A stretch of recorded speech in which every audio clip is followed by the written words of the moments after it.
Yo, yo, yo, what's good? What's good? We back at it. What's going on? We back at it. You know what I'm saying? We 17 minutes behind schedule. You know what I'm saying? But check us out. You see the crooked V. You know what I mean? We vlogging again. You know what I'm saying? We got our boy 101 Pain. Pain 101. You know what I'm saying? Pain 101. What's good, champ? Absolutely.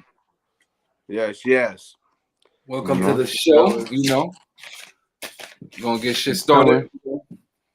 We're gonna start off with our URL recap and shit. You know, let the people know how we felt about that shit. Word. That shit was live. Word. That shit was all right. The whole thing was jumping. Yeah, that shit was crazy. The last one though, it was kind of whack. You know what I'm saying? But there was so many personals inside of the last one that I think it was able to proceed and go forward, even though it was whack, because it's like the people wanted to hear a little bit more, like what went on with the story. You know what I'm saying? Okay. I don't know. I ain't get to see it. Let's go by battle. If y'all can remember, I start with the first one. Okay. I remember that Arsenal and Kid Chaos versus D Dot and real what is his name? Real sick. Yeah, real sick. Yeah. That was an ill battle. Yeah. I like that battle. I took Arsenal. I like that one. I took that Arsenal battle. with Kid Chaos. Arsenal and this team was a better matchup. I think they had more of a crowd presence. They did more of a stage performance. Arsenal's always gonna get it going. You know what I'm saying? And I think his little man brought that same type of energy that he had. You know what I'm saying, with the disrespectful shit. Yeah. So little dreadhead. Yeah, they was able. It worked Kid out Chaos. pretty good. I didn't think it would. Yeah, Kid Chaos. Yeah. I like their cohesiveness together. They worked as a team. Like, you know what I mean? Yeah, it was ill. They had everything. They had the performance. You know what I'm saying? They had everything. They had the energy. You know what I'm saying? They had the disrespect. They was everything was on point with them. You know what I'm saying? And then the fact that what was my man's name? Real sick. He came up on Arsenal's on his league. He came up in his league. So I was about to say that other side they weren't weak. Was trying to little bro him the whole time. That's basically how that ended up happening. You know what I'm saying? But for the most part, you know what I'm saying? Like it was ill because like B dot, like I think he like, you know what I mean? He wanted to be that factor, like, yo, listen, recognize me, I'm here now. You know what I'm saying? He did carry their performance. He did. A little bit. I think he carried it the whole three. You know what I mean? So all three? I think B dot controlled their team's performance. Okay. The whole 3 rounds. He held their side of the team down. You don't think you don't think Seek was that animated? Sick, whatever the hell his name is. Real sick. He was all right. I'm not, you know what I'm saying? Yeah. I'm not a big fan because, with the whole new school wave coming in. But I'm trying to pay attention. I'm trying to pay attention a little bit, you know what I'm saying? But I ain't gonna front. I kinda like what real gave out. You know what I'm saying? He gave out like some heavy punchlines, but you know what I mean? He don't really got an ill swagger. His was more bully intent.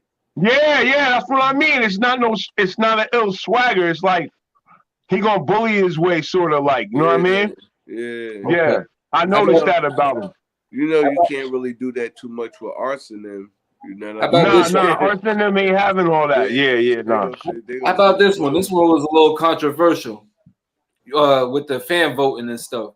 Rum Nitty and Jay the Nightwing versus DNA and Don Marino. That was very controversial with the fan voting. I ain't gonna lie, because the fans had it 3-0, Rum Nitty and Jay the Nightwing. Ooh, 3-0? Yeah, I don't agree with that. I don't agree with that. don't agree with that either. I think it's if I gotta keep it. I think it's if I gotta keep it tall. Yeah. I had to go 2-1 NWX.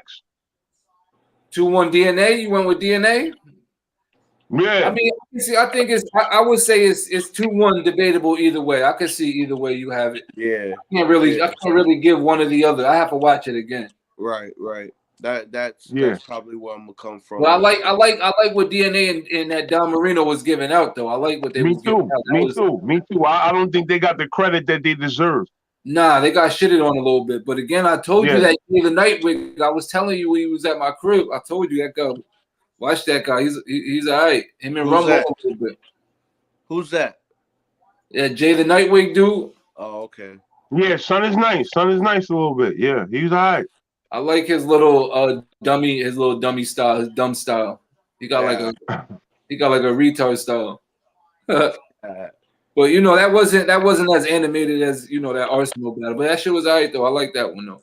I like that. I like when DNA came out. That's probably the best DNA we've seen in a while. I would say so. So I like that one. This lyrically. This one here, I would say was battle of the night, in my opinion. K-Shine and Lou Castro versus Fonz and Av. Yeah, that probably battle of the night. In my opinion, I thought that was the battle of the night. They was going. I'm gonna give that. I kind of like what Twerk. I kind of like what Twerk gave out. That was the battle I like. I'm gonna second that. Nah, go ahead, Jen. I'm gonna second that because the battle in itself, both teams. Yeah, going back and forth. Both teams. Yeah, they was going back and forth with each other. I think Fonz character. I give him. You know what I'm saying? Av held it down for them. That Av kid, man. Av is nice. Held it down for them niggas. Yeah, Av is nice. Av is nice. Av is nice. Av is nice. But then part two to that is K-Shine and Lou. That K-Shine, man. Listen, K-Shine's antics, his animation, his movements, his cadence, all of that, man. That kid, and I thought that he brought that Bronx cat. What was his name? Lou Castro. Right. I thought he brought him in with him enough to make that. You know what I'm saying? Because that really snapped. All of that you seen was K-Shine. All that high animation. All of that. The way it was laid out, all of that. The homeboy probably wrote his own bars. I'll give him that. But the way it was laid out, and all that shit set up, that's all Shine, man. Yeah, that's a fact. All Shine. Yeah, that was dope. The only thing that would make me bring their points down a tad bit is they had so much energy you could almost not understand what they were saying. Yeah, because they was going so fast and stuff. It was trying to get so much out. And they were screaming and it was like, Yeah. It was just so much. Right. They was extra hype. But then you had that extra hypeness, but then on the flip side, with Eminem just toned it down a bit, it was just talking to them niggas, like trying to big boy them niggas. Yo, that shit was ill. A good battle, man. That was ill. That was a great battle. That was a great battle. That's battle of the night. Me, that's battle of the night. I have to go with that. It's battle of the night. I have to go with it. And then I have to think. I think that one also is debatable. I would have went with K-Shine and Lou though. I'll go with that. Yeah, that's where I went. Yeah, that's where I went. I went that way. I didn't like. The crowd had a 3-0 Fonz and Av. Fonz and Av? I didn't see what the crowd had. They had a 3-0 Fonz and Av? Oh, 3-0. No. Whoa. They had a 3-0 Fonz and Av. Oh, that's crazy. Wow. Yeah, I debatable. That's a debatable 2-1. I'd have said 2-1 though. I think Shining probably won the last round. The last one? I'll give him the last round. Okay. The first two, Eminem bounced on them boys. It was going. Eminem was. It was going back and forth. That's why I said that was a debatable. That was debatable either way. Yeah, they did their numbers though. Yeah, I like that. I like that battle. I mean, for me, performance of the night goes to Twerk though. I like what Twerk gave out. Like We getting there. Yeah, that's my guy. That's my guy. Shout out to New Jersey Twerk, man. The next one, Tay-Rock, Easy the Block Captain against Geechee and Swamp. Now for me, I'm gonna say Geechee and Swamp. Geechee and Swamp. I'm gonna have to go with you on that. I'm gonna have to say Geechee and Swamp. 2-1. Oh shit! I'm gonna have to go. I like the way they put together their styles. You had the Compton style, and then you had that North Carolina shit mixed in it, but it melted together right. You know right. Yeah, it did. It went together right. California. I'm gonna go triple C. I'm gonna go triple C. Yeah, I'm gonna go triple C's. That's California Cartel. Yeah. I'm gonna go triple C's on that one. Yeah. Although I'm for my Tay-Rock. I'm for Rock. You know what I'm saying? I co-sign Rock, but I just don't think they put it together right, man. Yeah, I was about to say I don't think him and Easy, what's his name? Easy the Block. I don't think they was. I think he could have had a better. I don't know. They probably should have got different teammates or something. So what do you think? I feel like Easy was like he was right there with Rock though. He was, but I'm just saying I don't know. I personally didn't like them together. Personally. What do you guys think about the scheme that they used? That they said later on, Sue Surf said that they got that scheme from Tay-Rock with the big body bitch. I guess. The body bitch. The kings and queens. I liked how they flipped that on them. That was beautiful. You like the way they flipped that? Because that was beautiful. That's what Nunu was saying. That was beautiful. She agreed with some would say that should be a lot would say that should be a point deduction. I know who you reference, Mr. Bully Talks. He ain't like that, but I like how he flipped that though. I like how he flipped that because Surf was saying how you know what I'm saying, it was nothing new under the sun type shit like that. All right, they flipped a big body bitch scheme. Nah, because it was like this, Champ. A whole round, Tay-Rock went at official and was just saying you big body bitch. Right. King versus queens. That was crazy that they flipped. That was crazy they did that to him. That was crazy. I like that. I thought that was crazy how they flipped it on him. Because I knew he was. But you know what they saying? They saying basically, you know what I'm saying. There's nothing you haven't heard before. You know what I'm saying? They said some put it out there first. The man who they battling against, he's the one that originated that. They didn't do it the whole round though. They did it like half the round, and then they went into some other shit. Yeah, but that shit was dope. I like how they put it on them though. I liked how they did that though. I like that. It was cool. But like I said, they still got bought. I think they still, without even doing that, I think they still bodied them. Okay.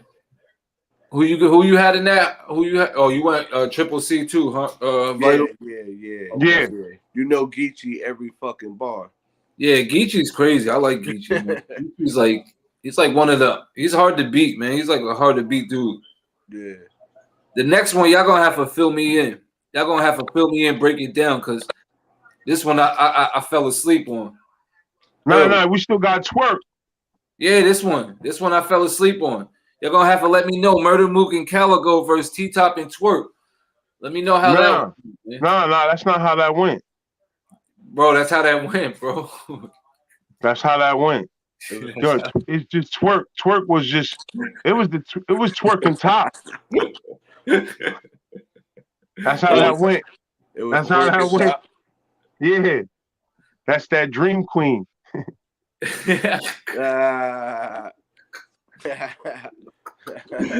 But yo, you heard? Yeah. On another note, yeah, absolutely. Damn, that was a slaughterhouse, man. Yo, Mook is trash, man. That kid is he ain't got it no more, man. Yo, we starting to see legends. Yo, we starting to see legends fall, man. I can't Wasn't do just it. falling out here. Legend. Yo, Mook, do it, man. Mook don't care. Mook don't care about this shit no more, man. He don't care about this shit no more, man. He just collecting a check. What's going on, man? I missed it. Nah, listen, but wait a minute. What I can say though is, although Mook he violated by talking through Top's round or whatever, he had stopped long enough for Top to keep his shit going, because Top kept going. He went for like a whole nother minute, and then he started fucking up. Then he blamed that shit on Mook. You know what I mean? Right. He was like, right. niggas talking through niggas rounds. Oh, bro. so hold up. He was so like, Top, hold up, but so I Top had stopped long before that. Hold up. Then you start fucking up. So Top choked, and then Mook was talking through his round. He tried to blame it on Mook. That's what I believe. I think Top choked. Even they said it. Because when it happened, Mook was like, "Yo, you choked," and he kept saying, "No, I didn't. No, I didn't." Nah, he did. Nah, he definitely. There was a pause. There was a pause in between the choke. There was a pause.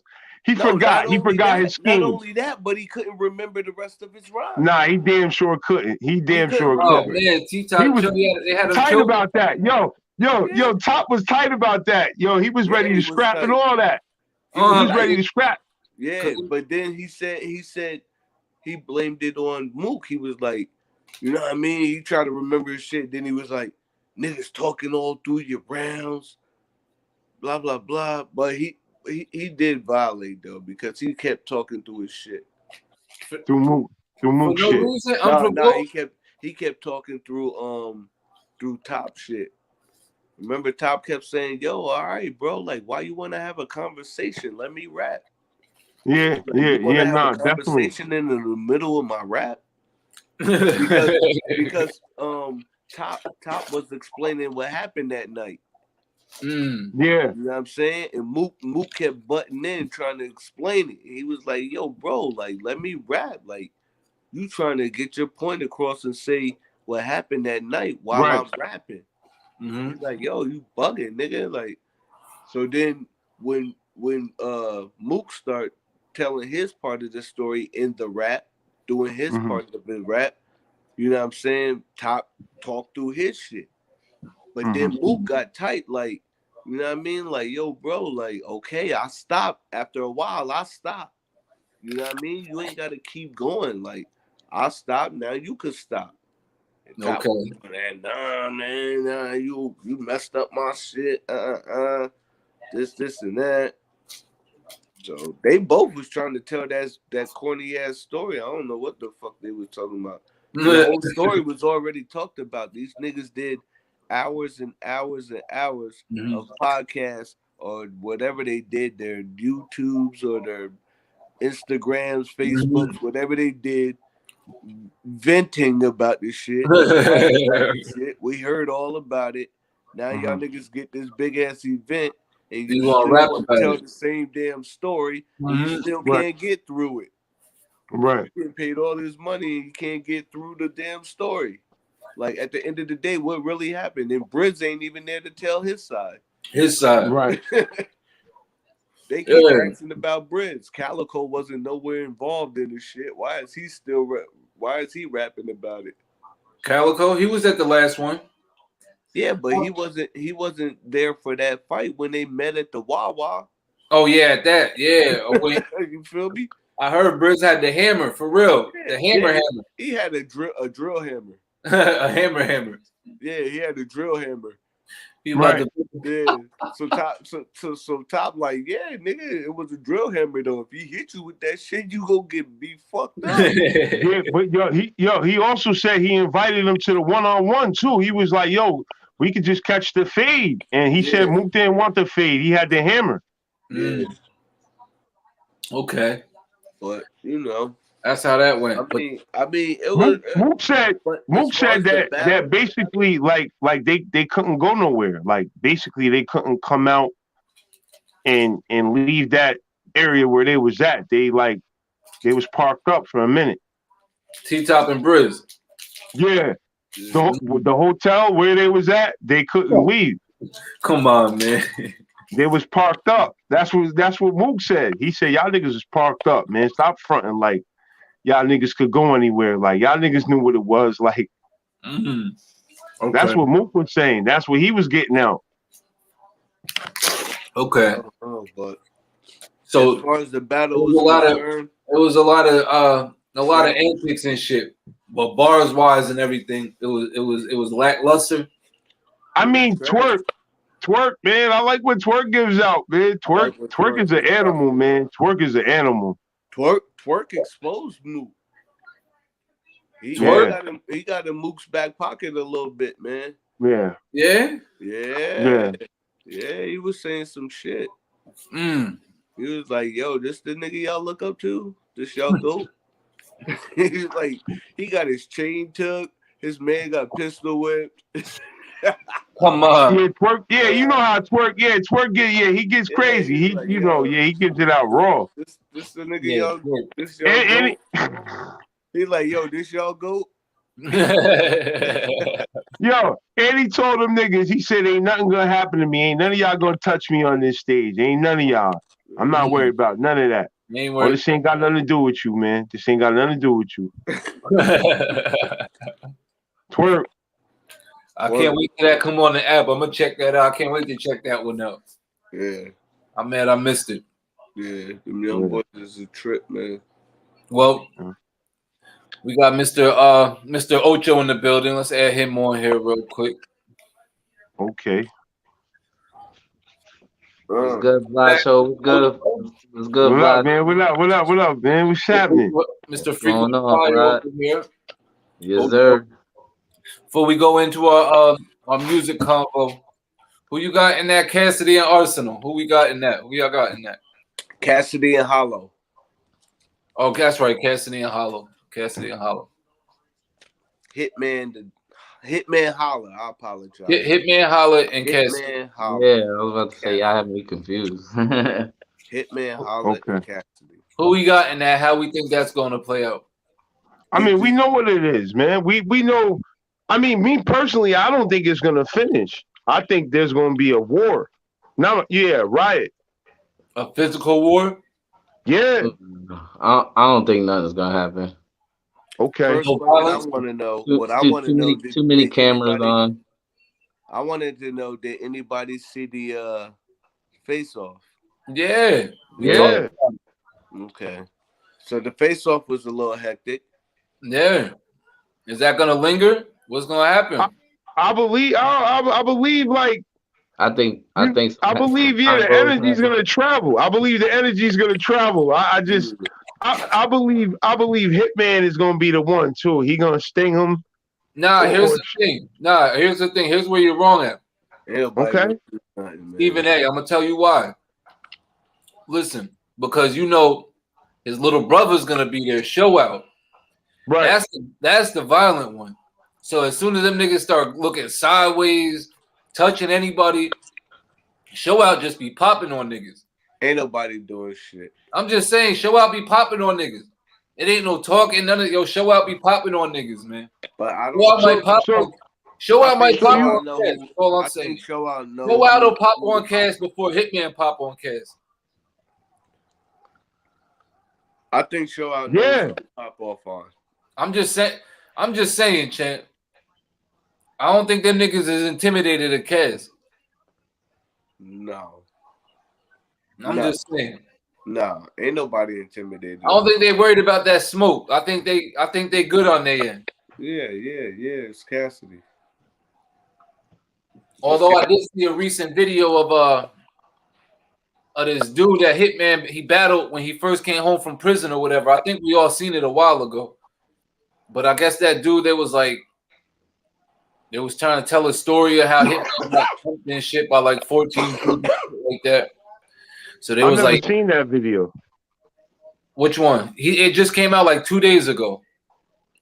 Oh, word? I ain't seen that. Yeah, I think niggas do. You know, they be doing things like clout chasing type stuff, but he's just basically trying to say that he's not good in certain areas in St. Louis, like he's trying to say he is. That's all. Oh. Okay. Okay. That's what he was saying. But you know, I think the battle overall, I think Hitman's gonna kill him. I think he's gonna smoke him with his remixes. You know, I think Cat's gonna come dumb, and with the same dumb style he been getting killed with the last Disaster, Goods, and fucking Arsenal battle. You know what I mean? I think he don't ever learn his lesson. He's an idiot. That's like the dumbest, illest rapper I've ever seen in my life. Yeah, don't forget the Disaster battle too that he had too. Yeah, I think a lot of people forget that. Like, yo, he got like that shit was trash, man. Them niggas was trash together. Yeah, it was a hot pile of trash. I watched it today. Them niggas together was garbage. Okay. Garbage. Cass is washed up, man. He just gotta face it, man. He's a washed up dude right now. He just gotta stop. Even his new music. That's why he's battle rap. Music ain't shit. Man. He's trying to cross over back to battle rap, thinking that's the wave. He been that in that lane already. He can't. He got to stay in his lane. Okay. That's why I ain't buying the pay-per-view because I ain't trying to support it. Exactly, Exactly. I'll wait till it comes on YouTube. I'm not paying no money for a Cassidy battle. You can't. Yeah, no. I refuse. I bought the Arsenal, but I knew it was gonna happen in the Arsenal run. I just wanted to see it happen. You know, this one I'm not really excited to see it. It is what it is with him. Okay. Hitman's gonna flame him. Flame 3-0. Unanimous 3-0 in the building. If they get to a third round, yes, that's what it's gonna be. I got a 3-0. Unanimous. Yeah, I got a 30. Give it up after this, man, please. If you get 30, just give it up after it. We're begging you. Yeah. We're begging. Don't do it no more. You know, you're ruining your legacy, battle by battle, man. Stop. Send somebody else out of Philly. Please. I mean, you got all them young guns. Ghostwrite for somebody, man. Boy. You got a lot of good pins in Philly, too. Yeah, man. Philly got a lot of great pins, man. Great pins in Philly. Lot. Yeah, Philly goes, man. Philly and New York, man. Illest pen to papers. Lot. But let's go to our first topic of the night. Our top three rap groups of our era. We're gonna start with that. You know, me and Nate's era, me and Ocho's era might be a little different than Vital Reason and 101's era. But with me, I cross over into both eras though. So you know, my liking of music goes, from their era too. Also, okay, all the way up. All right.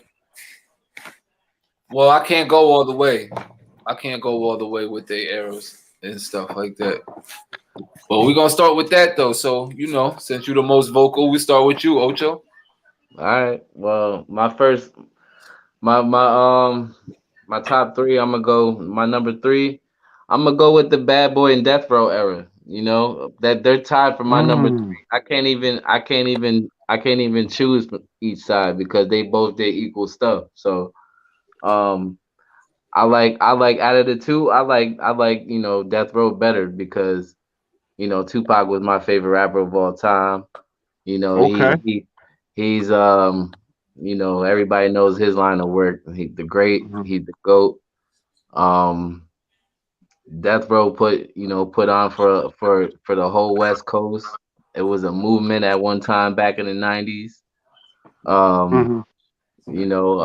Multiple artists came out of Death Row. The Warren G's, the Nate Dogg's, the Snoop, which is currently multi-platinum.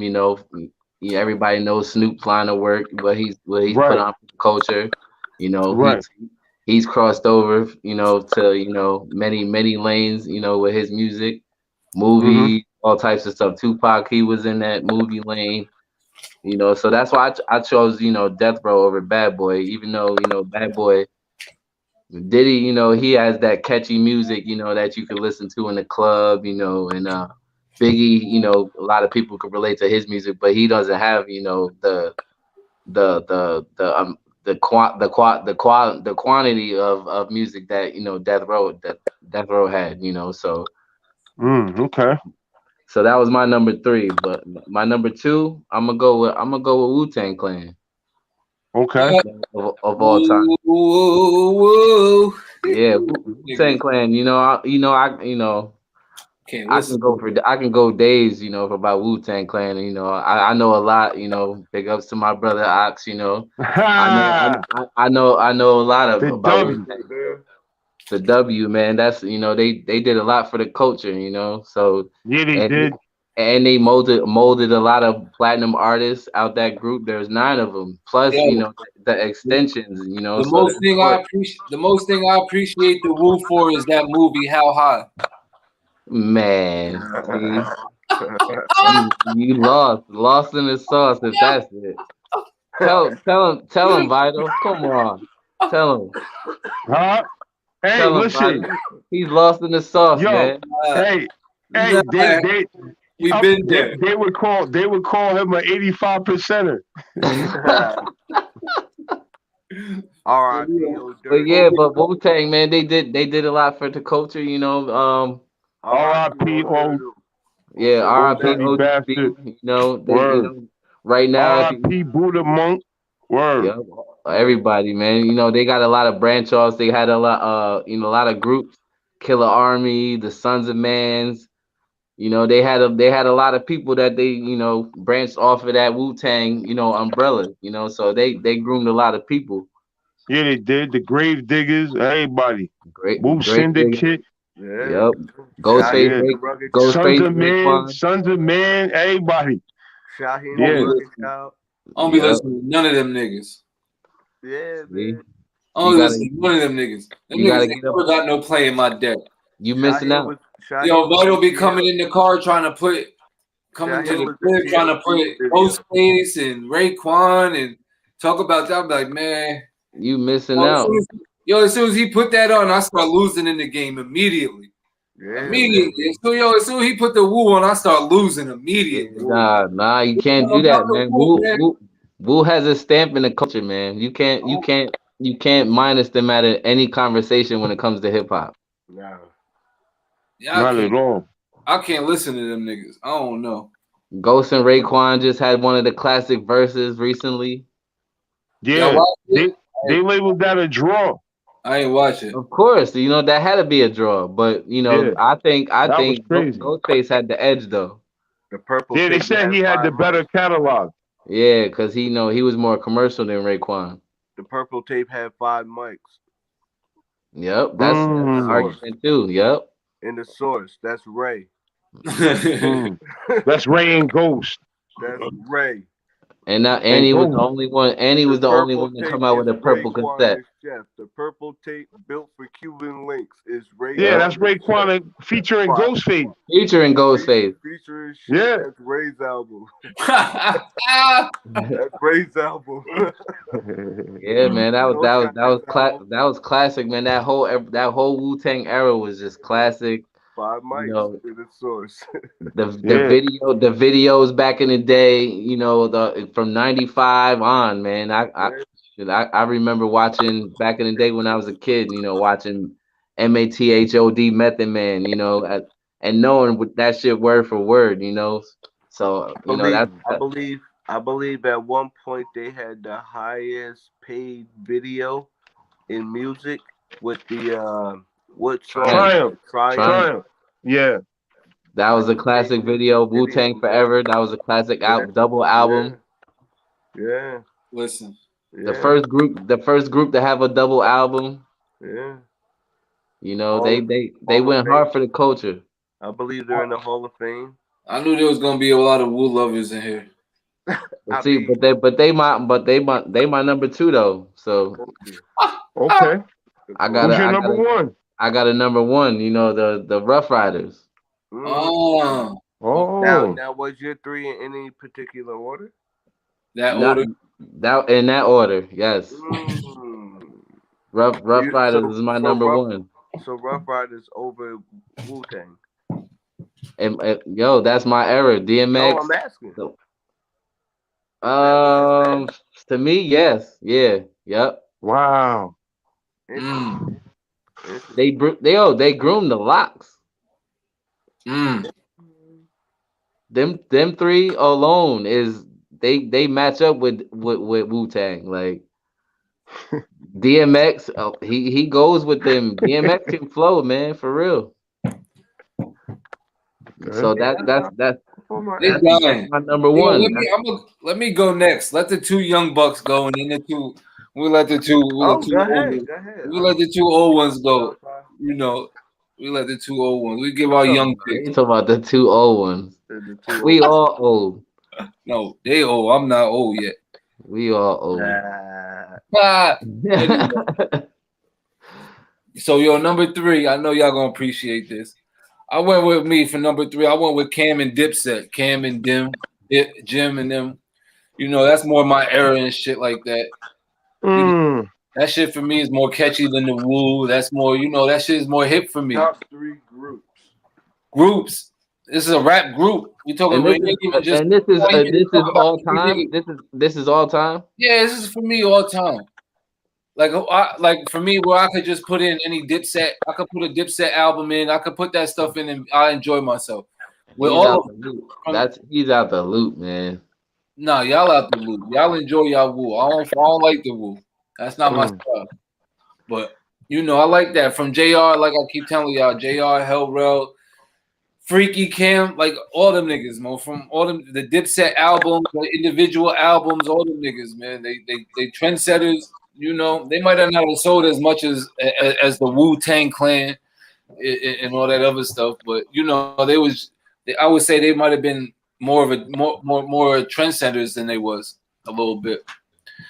But you know, nonsense. I would disagree with that. I wouldn't.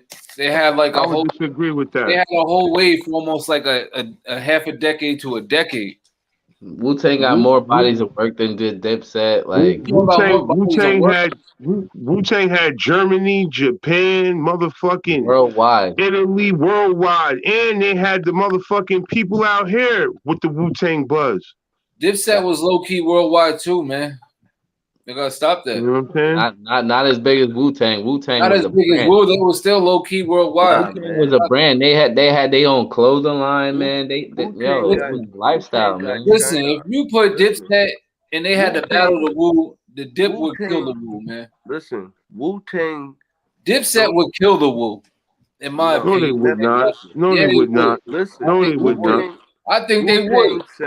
Wu-Tang sells more in China than Dipset sells in America. Man, Wu-Tang would not sell right now. If Wu-Tang would not sell right now, Dipset could sell right now. Why you think? Well, if Dipset came back together, Dipset could sell right now. The Wu couldn't sell. It couldn't make somebody. Why you think somebody bought a Wu-Tang album right now? Why you think somebody bought that right now?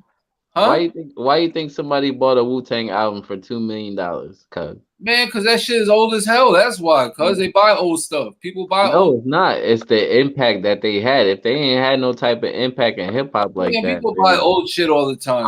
I would not be buying no Wu-Tang album for $2 million if they ain't had no impact. Yo, what this dude sleep? I ain't sleep. Yo, you know what?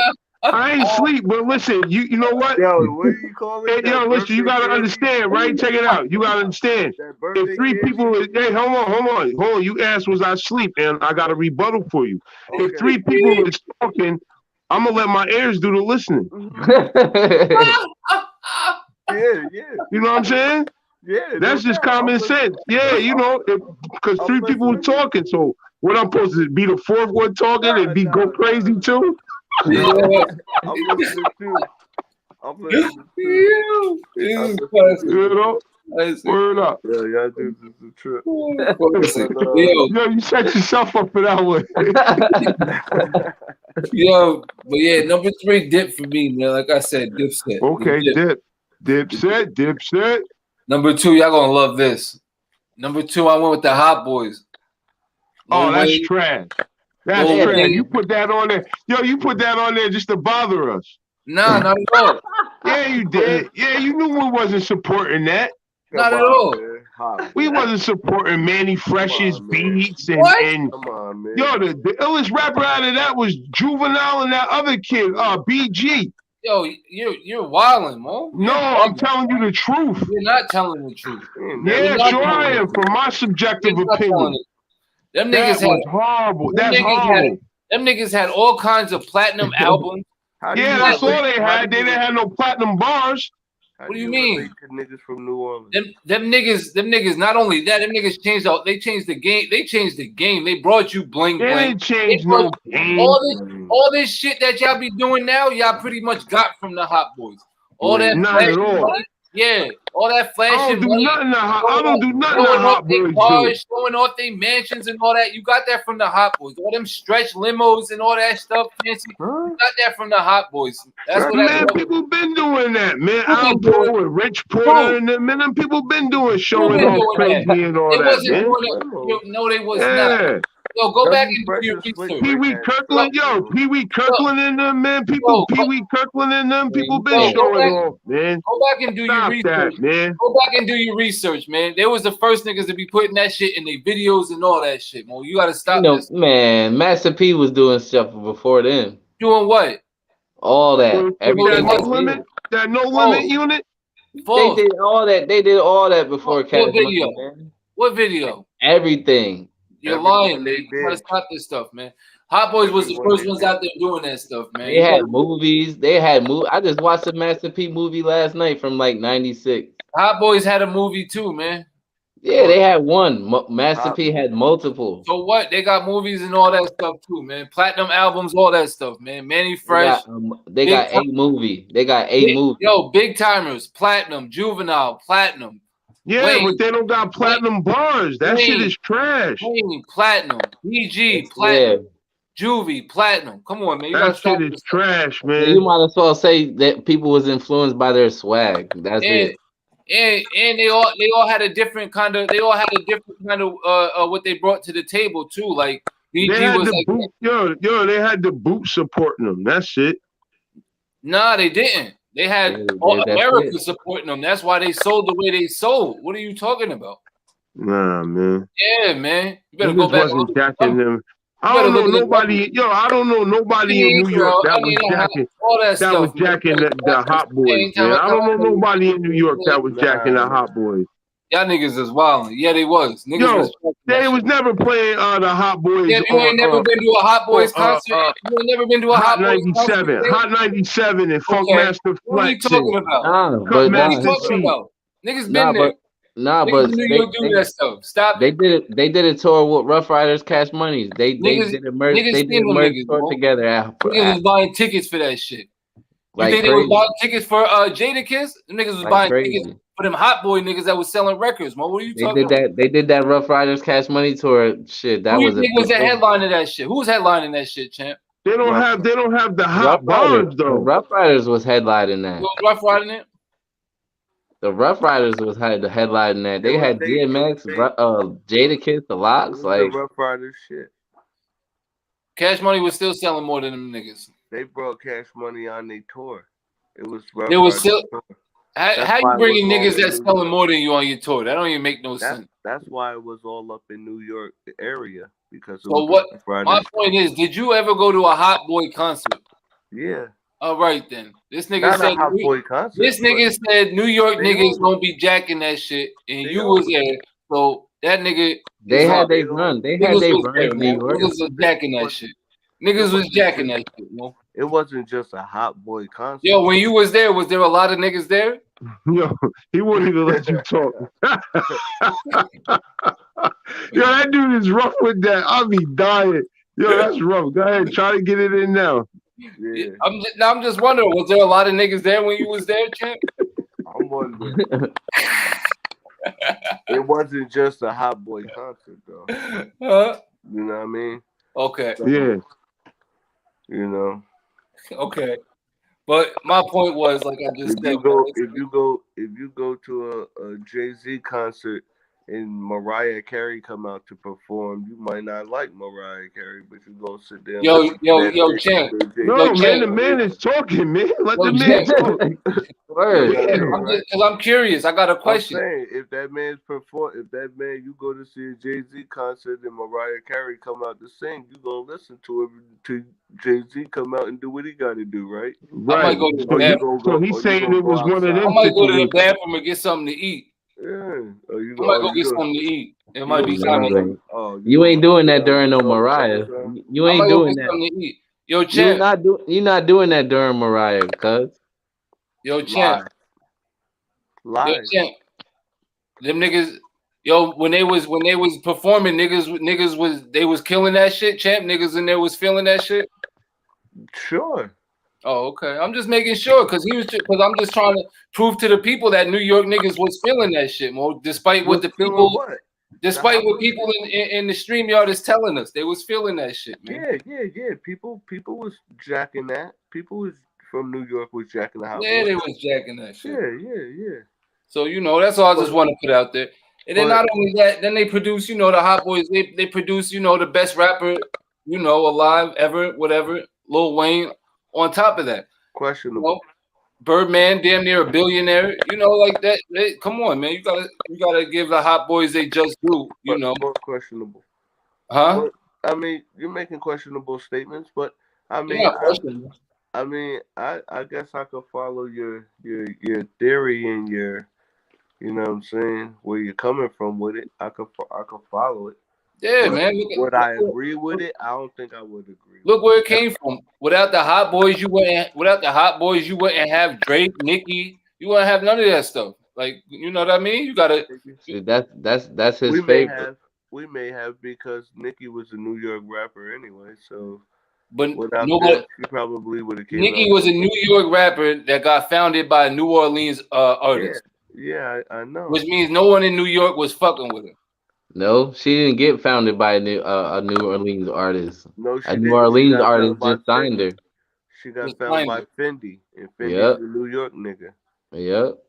She was all on them come up DVDs from back in the day. Yep. Fendi. Where'd she come up to? She ain't come up nowhere. Till Tucci brought her over to Young Money. Up at the Queens, nigga.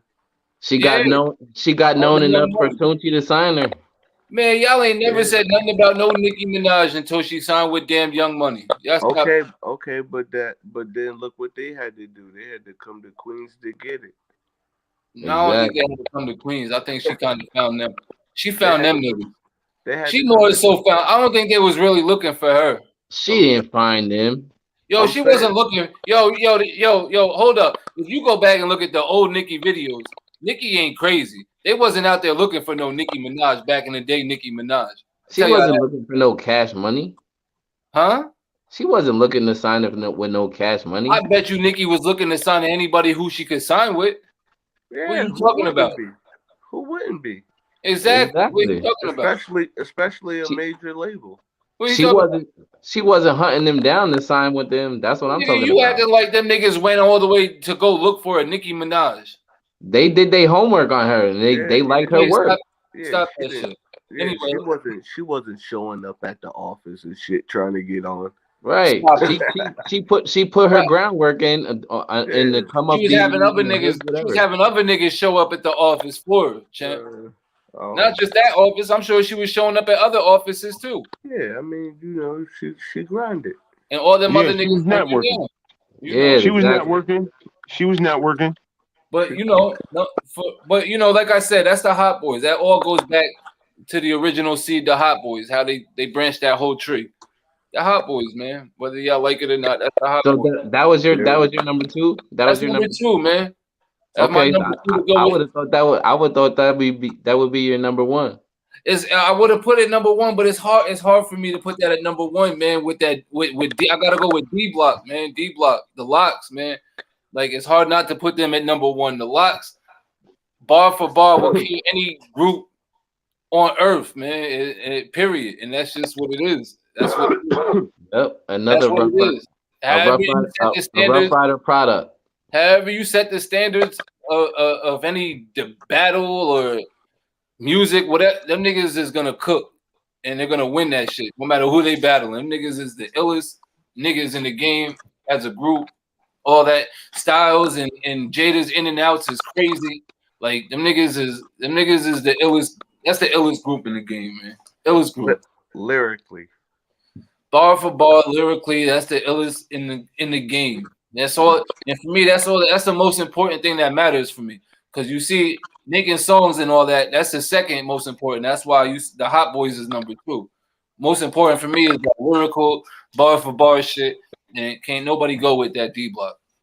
Not a single soul. I don't care what nobody say. Nobody. Nobody can make a stronger argument. They could be over D Block. At number 1. I mean, there's people that win up against them, so them is the I only. Understand that. I understand that, but there was no standards or guidelines. If you was to say, yo, we're gonna do 3 songs, and out of these 3 songs, you know what I mean, we're gonna pick a winner out of these 3 diss songs. You know what I mean? You got to set a standard. Them niggas is smoking. They smoke. I agree. Smoking niggas. I got an honorable mention group that could probably hang with them though. Like at this stage in the game. Which one? The Woos or the Chews? I'm going with Griselda. Oh, the Griselda boys. Okay. Yeah. I think Benny and Conway is built for that. Yeah, they are. I think they get left though still. You're bugging. I think Benny. That's just my personal opinion. They won't get left. They won't get left. They won't win. I'm not saying that they're trash. I'm just saying I think they get left. I think Kiss and them niggas is just above them niggas, and that's just what it is. That's just what it is. They won't get left, but they won't win. They ain't gonna. Yeah, they definitely ain't gonna win. It'll be close. It might be close. I don't think so though. I don't know. I don't think so though. That Benny the Butcher alone, man. That dude is fire, man. Come on. Shit, Conway alone. Conway the Machine is an animal, man. Man, that's chic and style. That's chic and style. Shit, that style's a flame. And then you don't even add in Kiss. Like Kiss just send them niggas at them niggas, man. Come on. Yo, SP and Flame both of them dudes. Flame them. Come on, man. That's questionable, man.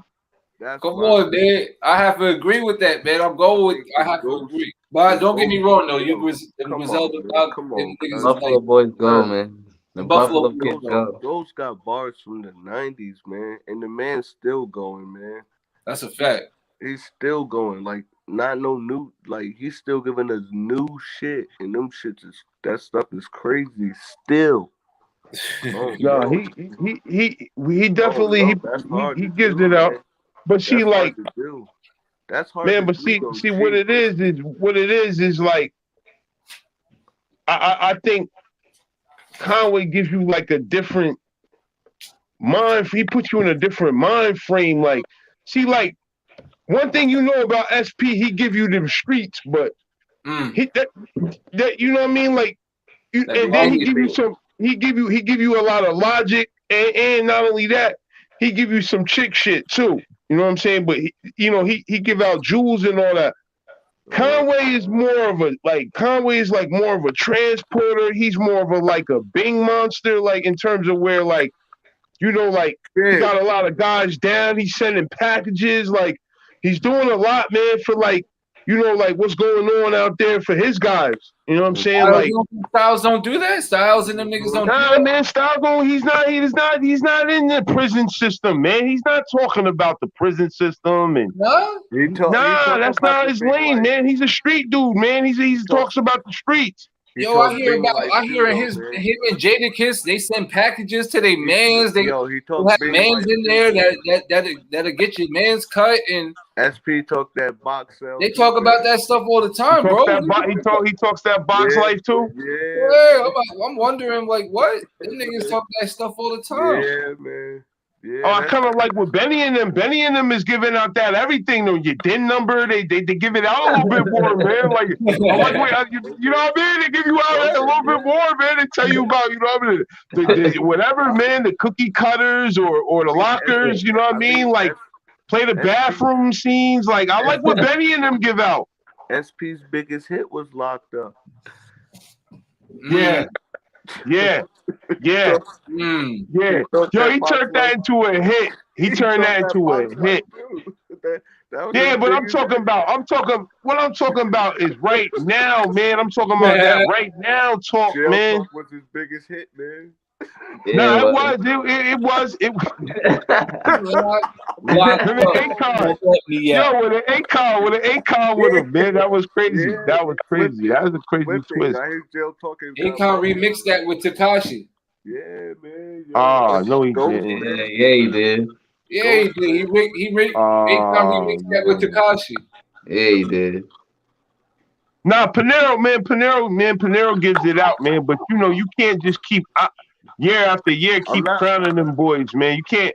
You gotta look at the mixtapes that Benny and Conway and them is throwing out. You know what I mean? You gotta look at what's going on with the tours and the shows that Conway and Benny is doing. Yo, man, shout out, man, to Griselda, man, Griselda gang, man. The bodies of work that they putting in, all that. Yeah, you gotta count all that. You keep crowning them until someone takes their crown. No one clearly took their. That's what you want to do because you want an argument. I'm not doing that. Nobody has clearly took their crown yet. Nobody has. I'm not doing that. I'm not doing that. That's what you want to do. That's what you can do. I'm not doing that, man. I'm going ahead. I'm gonna push forward with the Griselda boys, man. We already heard what's going on in YO. I want to hear what's going on in Buffalo. Mm-hmm.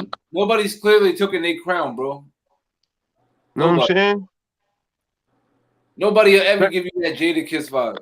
Nobody.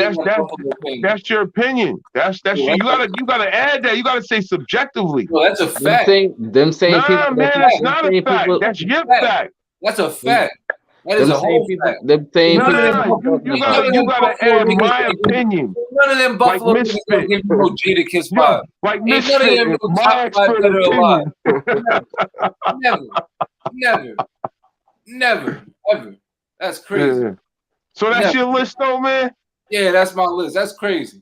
All right, man. Yo, before I get into my list, man, let me clear this up for the people, man. Yo, the GD movement is from Crown Heights, man. It's not from Flatbush. That's the Structure Gang, okay? The GDs are from Crown Heights, okay? 1989. Let me clear that up for the people, man, because I stayed corrected. I had Structure Gang on my mind. Check Structure Gang out. They from Flatbush. Them boys are serious. They pushing some good music out there, man, for real. All right. Now, moving on, man. Yeah, Structure Gang. Yeah, check them boys out. They ain't with the woo and the cho shit. They got their own movement. They on some structure shit. That's how they talk, structure. You know what I mean? But yo, check this out, right? The Flatbush movement, right? That's them guys. Yo, check it out, right? Yo, my number 3 is the same as your number 3, man. So, how ironic is that, man? I went with the Dipset too, man. They got 3 albums. They got 3 albums. You know, they got look at Nate's two platinum singles. Old Boy and Hey Ma. Old Boy and Hey Ma. They inspired a movement, a voice for the street and gang culture. So I went with the Dipset. You know what I'm saying? For my number 3. This may come as a surprise to people, but my number 2 of all time, I went with Mobb Deep, man. I went with Mobb Deep. 8 studio albums, 11 times platinum. You know what I'm saying? One times platinum rather. Infamy, the album Infamy. 40 singles, 24 music videos. You know what I'm saying? I went with the Mob, man. You know what I'm saying? Mob, M-O-B-B. M-O-B-B. You know what I'm saying? Straight out of Queensbridge. Okay. You know what I'm saying? Yeah, them guys. And you go with them. You're going with them for the bars. R.I.P. Prodigy, man. R.I.P. Prodigy. You going with them for the bars or what? What is I go with them for what I said. Like, they inspired a culture before the culture was really lit. Like, they was talking that street shit real tough. They was talking that organized crime shit real tough. You know what I mean? They was bringing you the life of Queens. You know what I'm saying? They was letting you know how it is out there. You know what I'm saying? Because Queens don't really speak out. You know, they known for like some other shit. You know what I'm saying? With the LLs and, you know what I'm saying, the other MCs and all that. But they was coming with that raw shit, like, nigga, rock your fucking nose, you know what I mean, type shit. And, yeah, get fucking stabbed up, nigga. Like, they was talking that shit, you know what I mean? So I like what the mob was giving out. You know what I'm saying? Gotta They mention was them. playing with them guns too. You know what I'm saying? So you know, the mob was crazy. The mob had niggas wilding out. The mob. Didn't they famously get like robbed and stripped butt naked or something? Nah, that was their members. That was some of their like other members, like, you know what I mean? By True Life. Yeah, that did happen. True Life. Yeah. But see, you know, every A has a B. Okay. You should check into the B side. That wasn't Prodigy and Havoc. No, that's not what we said. We said that was the other members. They members. Right. But you big up in Mob Deep. Right. I'm bigging up Mob Deep.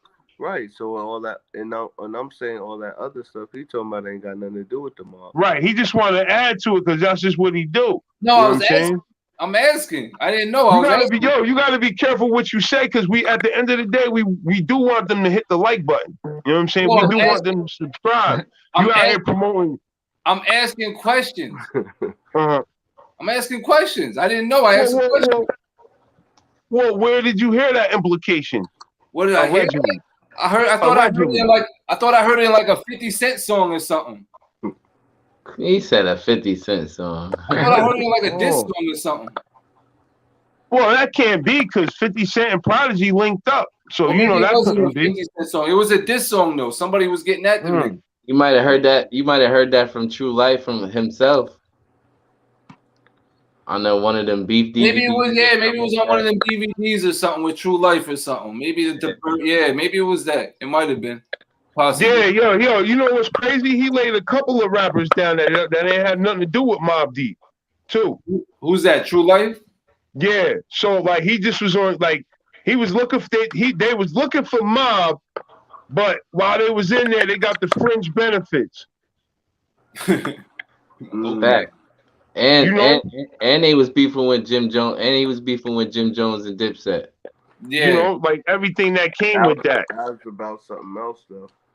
Then did his bid came home. Some street shit. Yeah, that was some street shit. Yo, he did his bid, came home. Hope blessed him when he came home.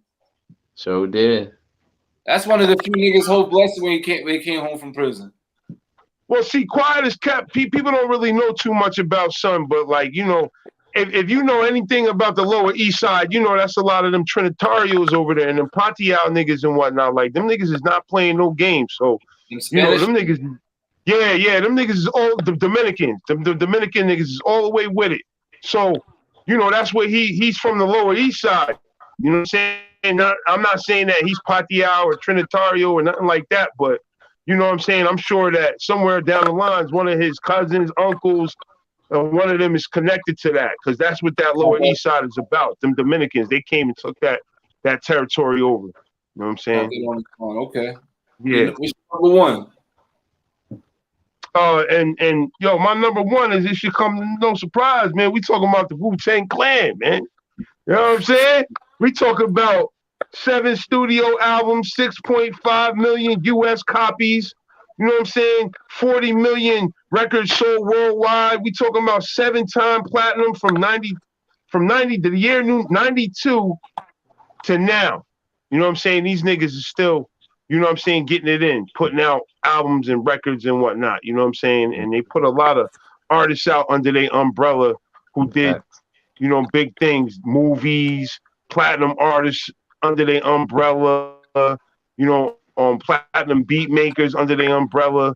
Everybody loves them, attaches onto them. You know what I mean? Everybody in the boroughs love them. They put a whole borough on. Nobody knew about Staten Island before Wu-Tang came on the scene, like really like that. I mean, first there was King Just and Black Fist and them niggas, but they didn't spark like Wu-Tang. You know what I'm saying? Like Wu-Tang really put them niggas on the well, actually I'm lying. You know what I'm saying? They're the second group, because it was the Force MDs or Furious 5, Force MDs, I believe.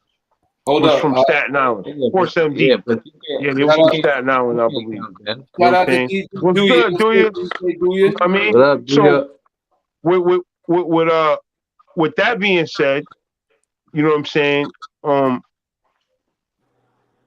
They put a whole borough on the map. They showed you what Staten Island life was like.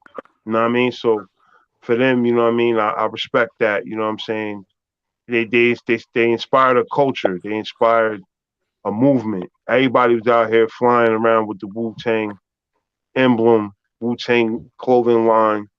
You know what I'm saying? Wu-Tang fucking drink bottles, all that. Wu-Tang headphones, nigga, you name it, nigga. Wu-Tang everything. Wu-Tang forever. Wu-Tang tattoos on their body, like you know what I mean? Like real serious shit, like weirdo stuff. That's weird. Yeah, like Wu-Tang, like Wu-Tang. You know, so that was my number one group. Man. It's a lifestyle. What's a lifestyle? It was a culture. It was a culture, man. Wu-Tang's a lifestyle, man. The Wu? The Wu. I don't know, man. It ain't my culture, man. It's a culture. I don't know nothing about the damn Wu. You know what I mean? I mean, it's the you know it's usually they deal with the gods and the earths. You know what I'm saying? Like for the most of, like I said, they would call you an 85er. You know what I'm saying? Well, matter of fact, they might even switch on that and call you a 10% because you know the truth, but just you know what I mean. You feel to like really like seek into it. And you know these niggas is lying, but you don't even want to like commit to it. So it's like. You a 10%er, you know what I'm saying? No, yo, Vito, we've been down this route, man. No homo. Yeah, but yo, look. You tried to force it down my ears and all that stuff. Yeah, yo, you know what? It's funny because I feel the same way about that hot boy shit. Like that shit. I literally wanted to like puke. Listen, I wanted to puke. Like I know that's a white boy statement. Like I wanted to puke, but that's how it made me feel. Like yo, this nigga, like, are you kidding me? Nigga, I got sick to my stomach. Go to the toilet. Yo, this nigga would be like, yo, I got sick to my stomach, man. Yo, listen. He'd be like, yo, Phew. Come on, man. He'd be like, yo, Phew, you're gonna love this one. You're gonna love this one. Yo, he put that shit on the dull ears, man. Dull ears. Yo, listen. That's how I don't even know. If you compare Manny Fresh to the RZA, there's no comparison. There's no comparison. What are we talking about? Are we talking about rapping or are we talking about beat making? All around. We talking about them as a group. What are you talking about? Manny Fresh got way more platinum beats. What are you talking about? Are you serious? RZA make movie beats. Manny Fresh changed the whole style of music. What are you talking about? RZA make movie music, man. What are you talking about? Manny Fresh changed a whole style of music. A whole style of music. He changed a whole culture. You hear this man's argument? What are you talking about? Man. What are we talking about? Yo, what he changed? What he changed? Man? I need to know, man. Manny Fresh ain't do nothing, man, but get ripped off by Birdman. That whole Hot Boy, all them beats and all that. That's a whole different era of beats. That's not even nothing Master P and them was doing. Nothing. Man. Are you kidding me? Nothing. Nothing, bro. There was a reason. Yo, BG wasn't going platinum. He wasn't. Yo, that nigga. I mean, he had a couple catchy songs, but if you listen, this nigga, he rapping about the same shit that we rapping about: killing niggas, robbing niggas, all that shit. We talk about Manny Fresh, multi-platinum. No, we talking about BG. And, yo, matter of fact, Manny Fresh is a platinum. He's a platinum selling artist too, if I'm not mistaken. Him and Birdman, the big timers. Yo, so that's what we basing this on. We basing this on. If I'm not mistaken, almost every album they put out was damn near platinum. We talking about. They don't got no bars, man. We talking about. He don't got no bars, man. We talking about impact. We talking about impact. They brought the shake your ass impact, back that ass impact. What are you talking about? They brought a different impact. What are you talking about? He don't got no bars though. Wobbly, all that. How Lil Wayne don't got bars? What are you talking about? Bars like that. Turk got bars. Go back and listen to that stuff. You're not listening. You wasn't listening. Turk got bars. Turk had bars back then. Wayne got bars. Still got bars now. I don't understand what's being said right now. But where are all these people now? I don't be listening, y'all. Listen, I don't be hearing them dudes, man. I ain't gonna lie to you. I don't be hearing them dudes, man. What are they doing now? For the niggas is 50 years old. What should they be doing? So is Wu-Tang, and they still making noise. Because they have to survive. What them niggas they have to? Them niggas, them niggas, Cash Money. Them niggas is quiet because they can't do nothing right now. Niggas they is do good. it for the culture. They don't do Wu-Tang it for does it for the culture. They do it for the bread. They do it for the bread. They got TV shows. Yeah, they got TV shows, documentaries, movies about them. Like people playing them. Like, come on, man. For the bread, not the culture. The bread. They do it for the culture, man. Wu-Tang is good, man. Oh, stop this shit. Yo, Wu-Tang is a stamp. Champ, what's your 3? Enough of this nonsense with the damn Wu. I'm tired of hearing this shit. I guarantee I'm tired of hearing that hot boy shit. Take that shit down to New Orleans, man. I guarantee Wu-Tang's in history. Yo, when I come pick you up tomorrow, that's all I'm playing. The whole ride. I'm blasting Hot Boys. The whole ride. That's all I ain't even saying nothing. I'm just playing Hot Boys the whole ride. From the time I ain't getting in listening to that. I ain't getting in listening to that shit. Come on. Go off an era. I have to go off based on like, you know, what was going on in the days when, you know what I'm saying, we was out there in the streets or whatever, or in the era of music or whatever. Mm-hmm. So when I was coming up, let me see, in high school, I can't take nothing from what's been going on, the topic of conversation through most of this conversation, and that's the Wu-Tang Boys. And I say that because I come from where it was like, you know, growing up in this part of New York or whatever, we are in New York, so we're going to get the basis of everything hot in New York. You know what I'm saying? And what was hot in that era, in the mid-90s, was that Wu-Tang era. You know what I'm saying? So, you know, with the crazy braided hairstyles and the break it down for them. The Colombian sweatsuits and the Colombian boots and stuff, you know, so they brought a whole movement and a look to New York where people was copying that and wanting to have 13 members walking the streets at all times and, you know, having these crazy ass nicknames and all of that shit, you know what I'm saying? The Wu's the one that really inspired that type of element to when I was coming up, you know what I'm saying? Right. But outside of that, I could say after that, for me, it was that bad boy era. Okay. You feel me? So when them bad boys, life. yeah, when them bad boys came in there, man, y'all can say what you want to say about Bad Boy now, but when I was coming up and that Bad Boy shit was dropping and that Biggie shit was hitting and that motherfucking them beats was knocking in them clubs, nigga, you wanted to be a bad boy up in that bitch. Why y'all just keep saying Biggie? Why y'all don't give Mason Betha his props? Yeah, but I'm talking about the basis of it. I'm talking about Biggie. I'm talking about motherfucking Little Kim. Everything Little Kim pop was everything she dropped was hot. Shit. Craig Mack was ill. You think at one point? You think Nicki Minaj was doing numbers, nigga? Black Rob, Little Kim. What? I was there. I seen it. You feel me? I seen it. So I seen that on stage. I seen that Puffy on stage. I seen that Biggie on stage. That Little Kim. That whole Junior Mafia clique. You know what I mean? Right. It was live, man. And you know what I'm saying? Like I said, when that shit was dropping, the videos was hitting and all of that, you know what I mean? Right. It was a good buzz. It was a good time. Okay. You know what I'm saying? That's when niggas really wanted to try to start getting money and you know what I mean? It was a good buzz, you know? Okay. But, Bad boy. And on the flip side of that, I gotta say that Rockefeller clique, man. That Rockefeller clique was hitting in the 90s. That's number 1. Yeah. I gotta go with them Rock Boys, man. The Rock Boys was doing number every week, man. Every week it was. Every week Hov was making it happen for us, man. Beanie Siegel. Yeah. Every time them Hot Boys come, Hov spin something and just bring it all back home. Okay. Bring it all back home, man. You know what I'm saying? With your Reasonable Doubts, your Blueprints, your Hard Knock Lives and all of that, man. That was it for us. Mm.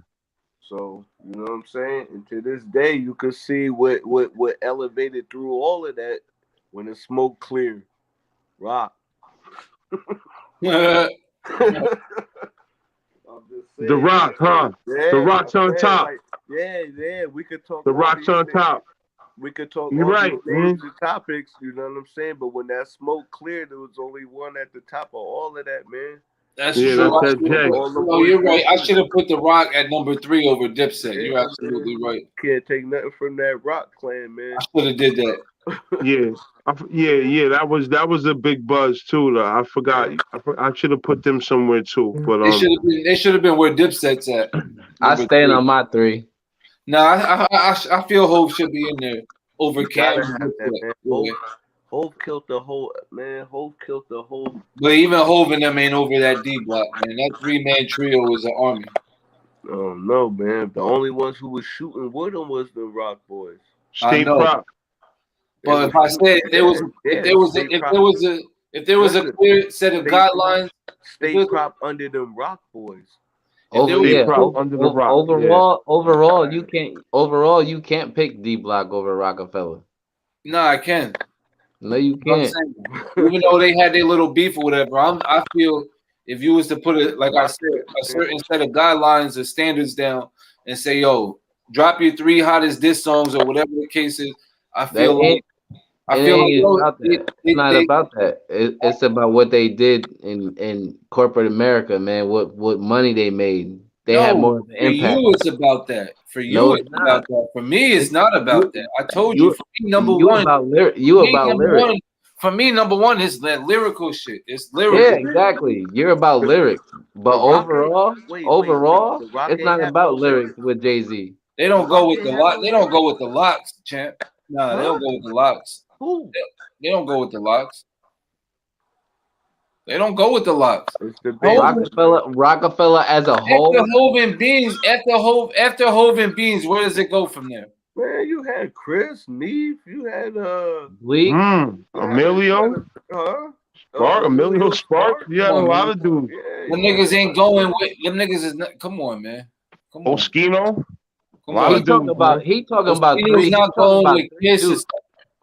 He talking about 3 dudes against a whole camp. Yeah. That's what I'm saying. Yeah, man, that rock. Listen, and then they had that state property up underneath all of that too, man. With Free and all of them, man. Listen, it wasn't nothing that Free did. It was what Beans did. Beans is the only nigga out of all them niggas in the Rock. Beanie Siegel, only nigga. Only nigga that was winning rounds for them niggas was Beanie Siegel. They all put in work. They all put in work. Only nigga that was winning rounds was Beanie Siegel, man. You must ain't heard some of that. Why? Did you say it with a louder voice? Yeah. And more emphatic. And more emotionally. You must ain't heard some of that Chris and Neef, man. Man, I heard it. Back when they it's all right. It's all right for you to come at somebody, but if don't nobody come back at you with their own track, then that shit is for nothing. All right. So what is the sense? As far as what? Because when I'm talking about when they what back and forth did D Block and Young Chris and Lil Neef have? I'm saying not them Hot 97 freestyles where they was going at. I'm talking about that era. That's stiff. What they was going back and forth? D Block and they was going at each other. Yeah, they had like 4 songs on each other. They was live on Hot 97 going hard at each other. I'm talking about Jada kissing Beans. I'm talking about when Jay-Z was doing, Chris was spitting, and Jay-Z was doing. He's only 16. He's only 16. That was on that Hot 97, man, when Neef and it was spazzing. J Hood better leave it alone. J Hood better leave it alone. Meet with a freeway. I'm not. That's fire. Yeah. He talking about that. That's the only beef them niggas was in. Them niggas ain't never been in another rap beef. Made another diss song since then. That nigga Kiss Styles and all them smoke they competition. From then on out, I don't understand what the argument is. Them boys is going at Nas and all that, man. You barely flinched. Barely flinched. Barely phased.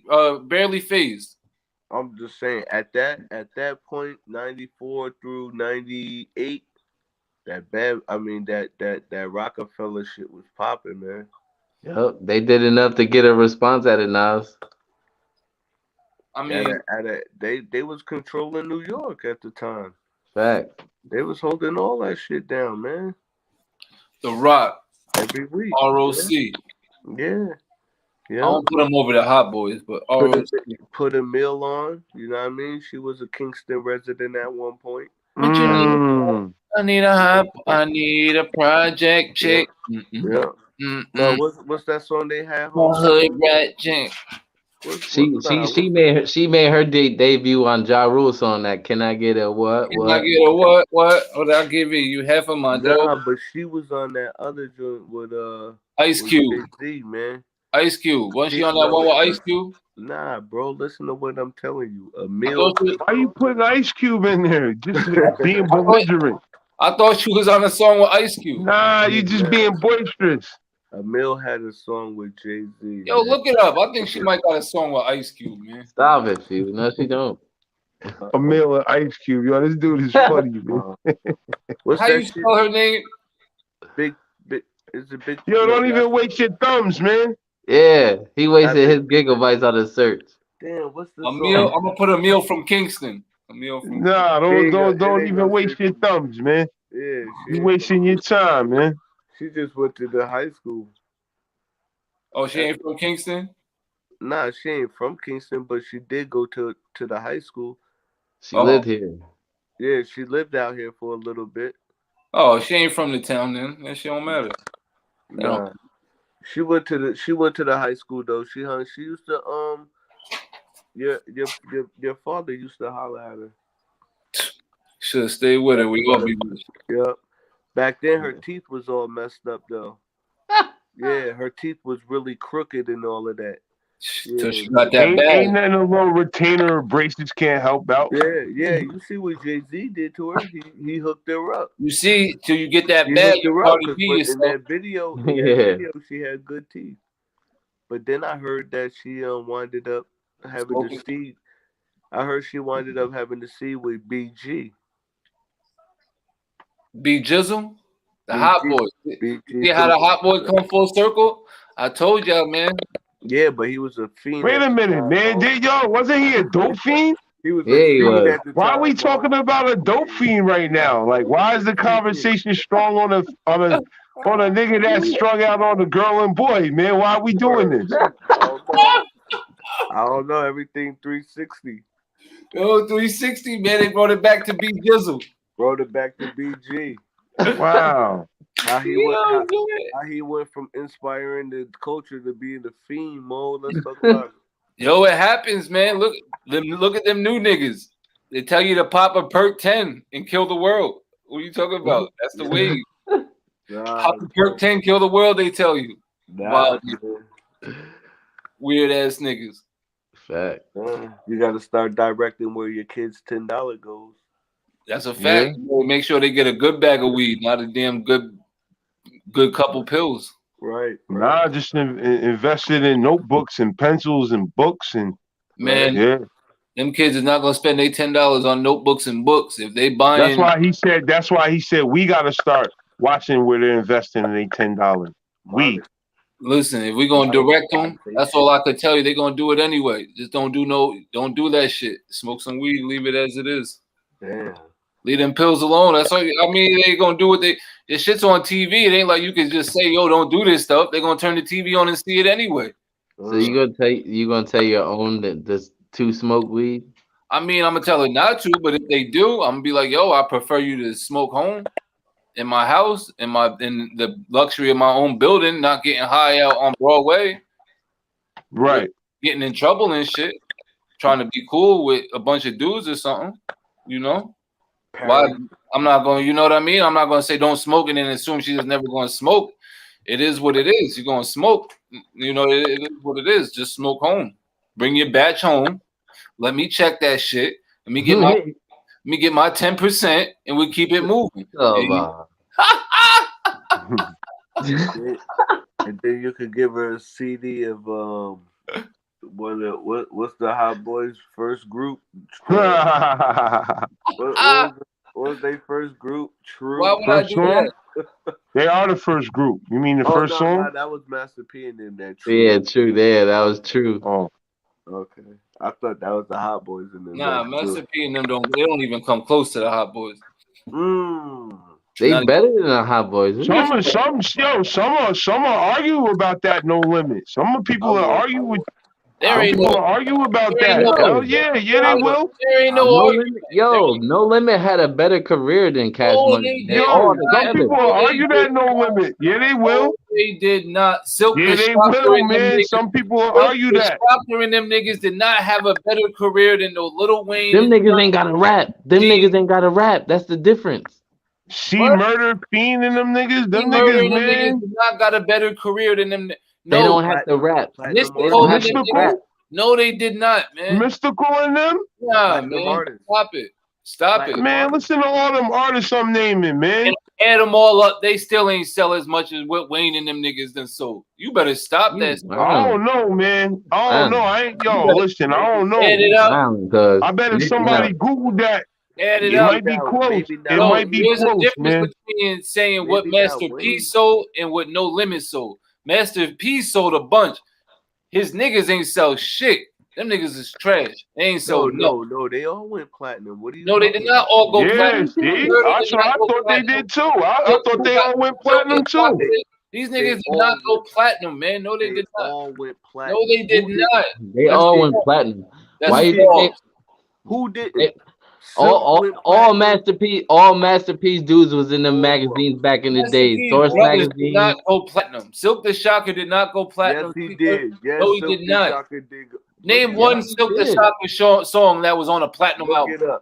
No, he did songs with Maya, man. What are you talking about that went platinum? Look it up. What albums did Silk the Shocker go platinum on?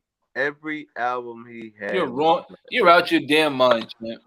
You're out your damn mind. Listen, if you telling me Silk the Shocker never went platinum, my name is listen. He went platinum, bro. That's a fact. He went platinum. You gotta stop arguing this stuff if you don't have. You gotta stop arguing. Every artist he had went platinum, man. If you don't have true facts, you gotta stop arguing this stuff, man. Every artist Master P had went platinum, bro. No, they did not, man. Who did? That's not a true statement. Who did? They all went platinum, man. All the motherfuckers went platinum. Yeah, he did, man. Check that shit out. All Peace Boys went platinum, man. All the bitches. All the niggas did not go platinum, man. Who? Silk the Shocker definitely went platinum. His album Charge It to the Game went platinum. Listen what I'm telling you, man. Every person, 96 to 98? Every person, 99. Every person Master P put his hands on went platinum. Stop. No, it didn't. Okay. That's not true, champ. That's just not true. Look it up. I'm telling you, it's not true. Look it up. Even that fat chick. Mia X, yeah. Mia X. She went platinum. She went platinum. Look it up, nigga. Everybody P touch went. Y'all better leave their P alone. That's not true, man. That's true. Hershey Miller, man. His son Romeo went platinum. Mercy, even his son went plat. Look it up. You want me to tell you why? Because the niggas didn't have it. Their album's been out for so many damn years. It should go platinum. You got an album out for 30 years. Now, wait a minute. Well, which one is it? It didn't go platinum, and let me tell you why it went platinum. 20 and 30 years. Let me tell you why it went platinum. Yo, that's Let me tell you why it went platinum. You hear that? Yo, I just read it. It just said. Yo, you guys are crazy, man. It just said the album eventually sold over 1 million copies. Eventually. Yeah, anything that you put out over 30 years is eventually going to sell 1 million copies. Come on, man. Come on. You sound silly right now, man. What? Why would you even argue that? I don't. Eventually. Everything happens eventually. Master P, man, everybody touch nephew. That bitch has been platinum. P. Miller, man. P. Miller. That's not true, man. You gotta stop this. Yo, his brother, all of them niggas. Before he went to prison. When niggas wasn't platinum, he eventually got platinum. They all went platinum. Eventually. There's a difference. Eventually. That true shit, all them niggas, man. They all went platinum. Hell yeah. Anyway, that don't go with my argument, man. BG and the niggas, all them niggas went platinum. I don't understand what y'all is arguing, what y'all is saying. All them niggas went platinum. Multi-platinums. First week platinums. Like first month platinums. Damn. Back to back. You know what I mean? Like these half the niggas went platinum. Half the niggas y'all said went platinum one time. That's one dude doing that. Who? Everybody, Weezy. Everybody doing that in Cash Money. BG and Juvie was the first niggas dropping platinum album. Not first week, first month, like you talking about. So what? They was dropping platinum albums, multiple. Yeah, but you can't be saying first week, first month. Am I lying? Weezy was the only one doing that. So what? Am I lying? What's false about that statement? That's one dude. You talk about a whole clique. Okay, that's one thing one dude from that clique did, and then I named something else that another dude from that clique did too. I don't understand what your argument is. What did you name? What did you name? You didn't name nothing. What do you mean I ain't named nothing? I'm talking about niggas is selling million records in the first week. I'm talking about niggas got multiple platinum records. Multiple. That's one dude. More than one. That's one nigga. Who? Gotta ain't sell nothing from Cash Money. BG got multiple platinum records. Almost every album he put out went platinum. What are you talking about? Every album Juvenile put out with Cash Money went platinum, multi-time platinum. Nate, what is on your mind right now? Not every album. Yeah. He had maybe one or two albums the most. All of them, except for his last one with his reunion when he came back. All of them. Nah, man. Yeah, Nate. Yeah, go back. Guerrilla Warfare, 400 Degrees, all that stuff, Nate. Guerrilla Warfare was a Hot Boys compilation. No, it wasn't. Yes, I'll put anything on that. That was Juvenile's second album, I believe, Nate. No, it wasn't. Yeah, it was. Look it up. No, it wasn't. I'm telling you. You just keep saying no, it wasn't. Yes, it was. Guerrilla Warfare was a Hot Boys album. I know that for a fact. I know it was named after one of their solo albums. I'm gonna pull up Juvenile's albums right now, and Guerrilla Warfare is not one of them. Soldier Rags, Gang Your Soldier Rags, all that stuff, man. They've been going platinum. That was a song. Turk had one album. Turk only had one album, platinum. Wayne, every album he put out after 500 Degrees went platinum. You can't be giving us these false facts, man. That's a fact. Yeah, exactly. Wayne went platinum after every album after 500 Degrees. Yo, he don't even add allegedly. I don't have to. That's a fact. That's a whole fact. And probably by now, 500 Degrees is probably platinum by now. By now, it's probably platinum because that shit was like 20 years ago. So it's probably. So Juvenile's first album was 400 Degrees, and the second album was the G Code.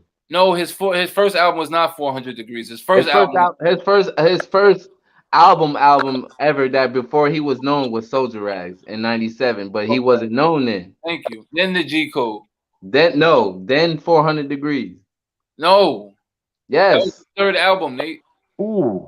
I'm looking at it right now, cuz I don't know what you're looking at. I don't know what he's looking at. I'm looking at it right now. Right in front of his I don't face. know what he's looking at. He's telling him he don't know what he's looking at. Yeah, I don't know what he's looking at. Look at it. What that shit is. What's your That's source? blurry. You gotta pull it up a little bit. What's your source? What the hell is your source? Spotify. Look it. What is that? Oh, 1, okay. 2, 3. What did I just say, champ? Look at the years. Look at the years on them. What are you talking about? Yo, this shit is phenomenal, man. Look at the years. It's phenomenal. Yeah, what's the year? Call it out. Soldier Rags 97. Did I say 400 Degrees was his third album or not? No, it's his second album. Pull it back up on the screen, Nate. Look. No, maybe I'm not seeing it right. Pull it back up on the screen. Pull it up on it. Don't fix it how you want to fix it, Nate. Put it on the screen. I'm not fixing it. I'm pulling it back up. We can't see that, man. No, I seen it. You gotta put. Move it to your right. Bring it in a little bit. Now, yo, Nate. See, now when we're gonna rewind the video, Nate, we're gonna rewind the video back after this is all over, and the people's gonna see that there was an album in 94, 97, and wait, you took away the album that was there in 94. Stop with nonsense, Nate. You gotta stop this. See, people get caught all the time. We gotta stop this stuff. We gotta stop this stuff, man. That was not his album. That was not his album. Real passionate about your lies. Nah, because man. people we moving on, man. Right here. You just showed one image that showed an album in 94, 97, and 98. Yo, you brought back the same image, and the album in 94 was just mysteriously missing. I just put my screen back up. So the people's gonna see it. The people's gonna see it. That's all I'm gonna say. The people's gonna see it. Okay. The people's gonna see it. That's all I can say. The people is gonna see it. Okay. So what's your assumption that he deleted the screen? Yeah, that's what I say. Because you see, he was taking too long to get back to that screen. That's why I said leave that screen as is. I'm just telling you what it was. Yo, from now on, Juvenile's first album was 400 degrees when they got famous. I know he went platinum on The Block Is Hot, and every album after 500 degrees. They wouldn't let me get to The Block Is Hot, dude. I'm trying to get to it. They won't let me get to it. I'm trying. Yeah. We agree Wayne went platinum, but that's not the issue. We're talking about all these other weirdos. BG went platinum. And I'm telling you that everybody y'all niggas is crazy. That Master P touch went platinum. This is why we be going for 3 hours. Everything that Birdman touched went platinum in the Hot Boy era. What are you talking about? All the Hot Boys. What are y'all talking about? They probably did. They did. Hold on, I'm gonna tell you right now. So did No Limit. Yeah. So did No Limit what? Went platinum. On everything.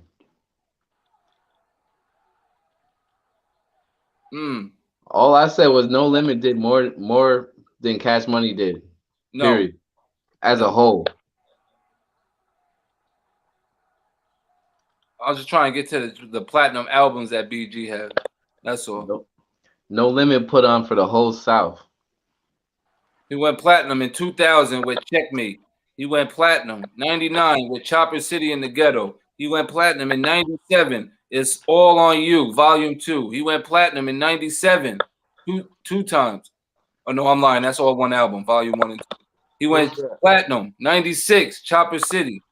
And he went platinum in 95, True Story. That's 1, 2, 3, 4, 5. That's 6 platinum albums just from BG alone. But that's stats right now. He ain't go platinum back then when it was released. My nigga, neither did them niggas at No Limits. It took them niggas 30 years. What are you talking about? Just read it. You're bugging. They was platinum back then. Nate, I just read it. It just said them niggas eventually went platinum. Eventually sold over 1 million records. I just read it. All right. Eventually what? 30 years? Yeah, eventually. It could be 30. It could have been, I don't know how long. No Limit. Almost 35, 40 maybe. It could have been 5. They're an old organization over there. Man, they the same thing. They a little couple years before Cash Money. That's it.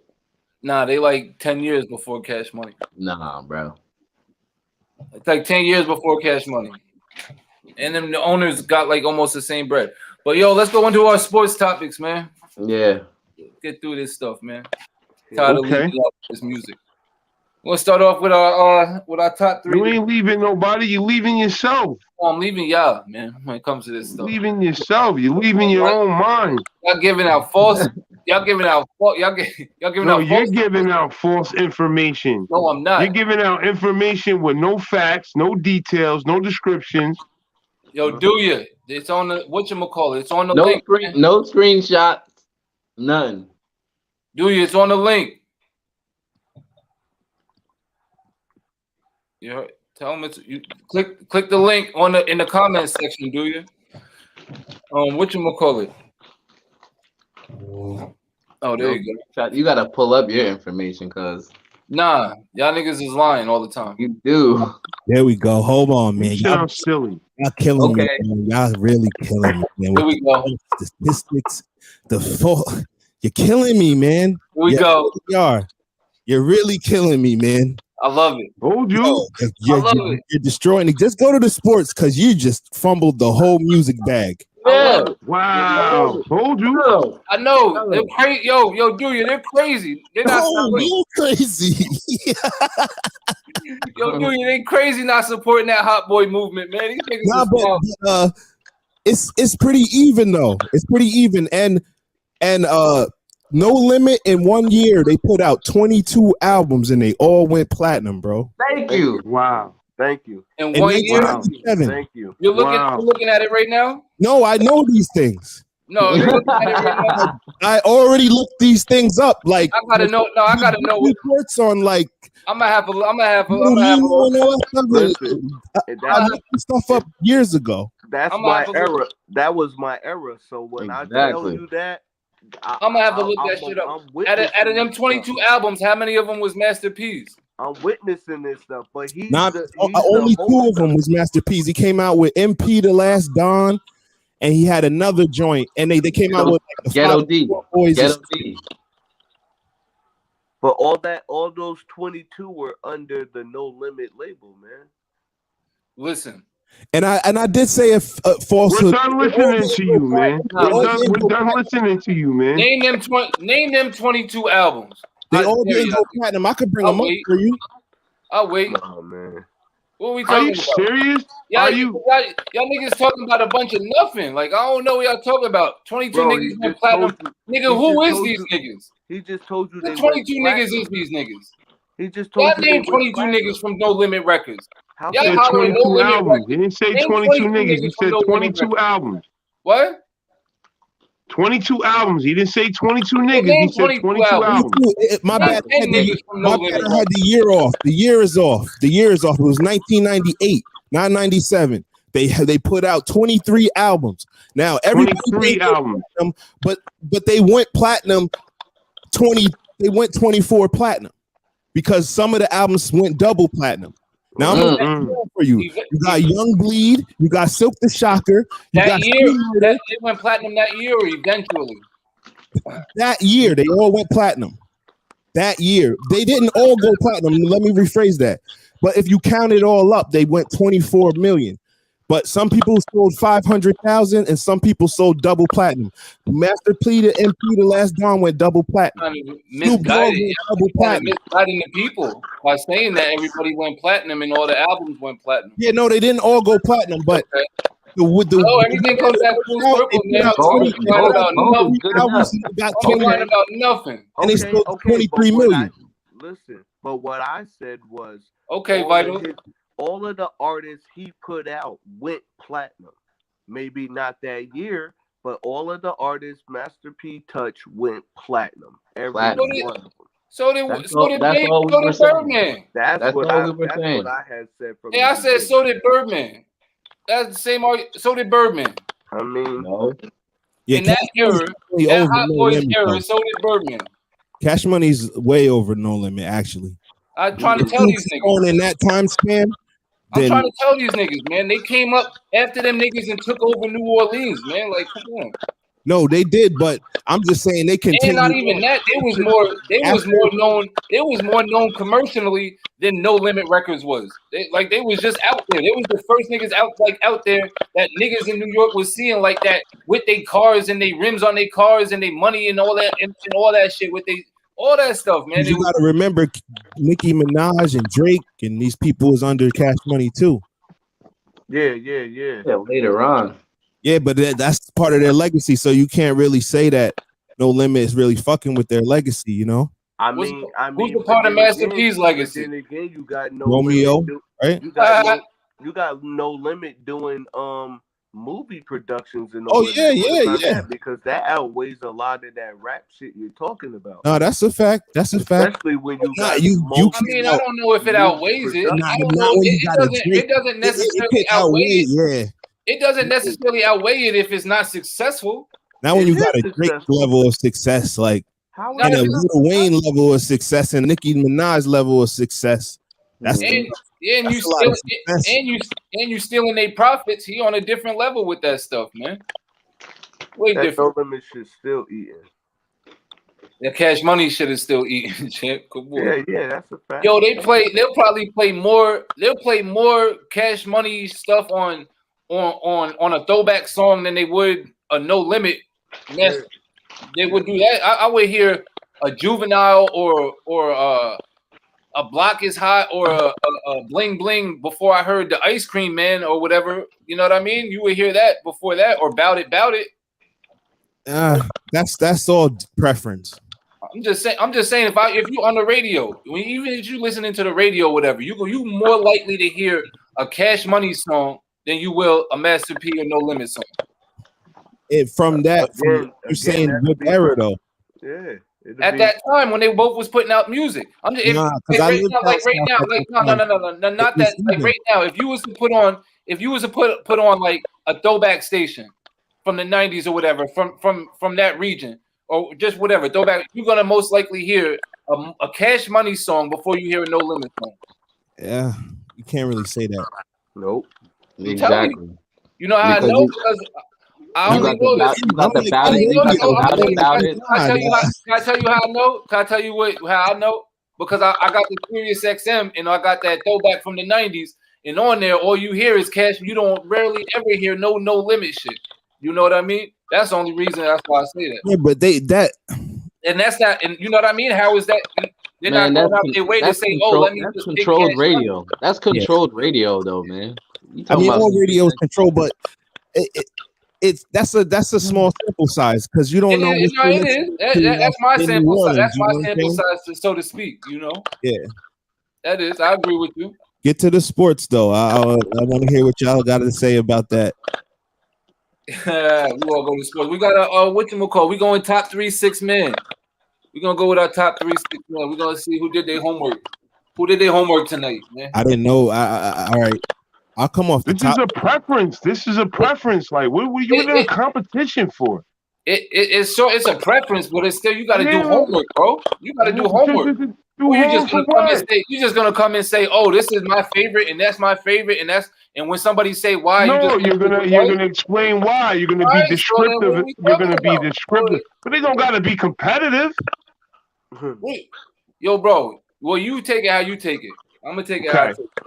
Okay. I don't know what you're talking about. Well, I'm not competing, man. I'll explain somebody's case. I'm explaining my point for whoever's listening to me to believe me and say, "Oh, shoot, that nigga." All right, I'm gonna go listen to that nigga. You explain it however you want to explain it for. Right. I'm just educating the people on what these guys gave out, their body of work, man. Once again, I'm not in no competition, man.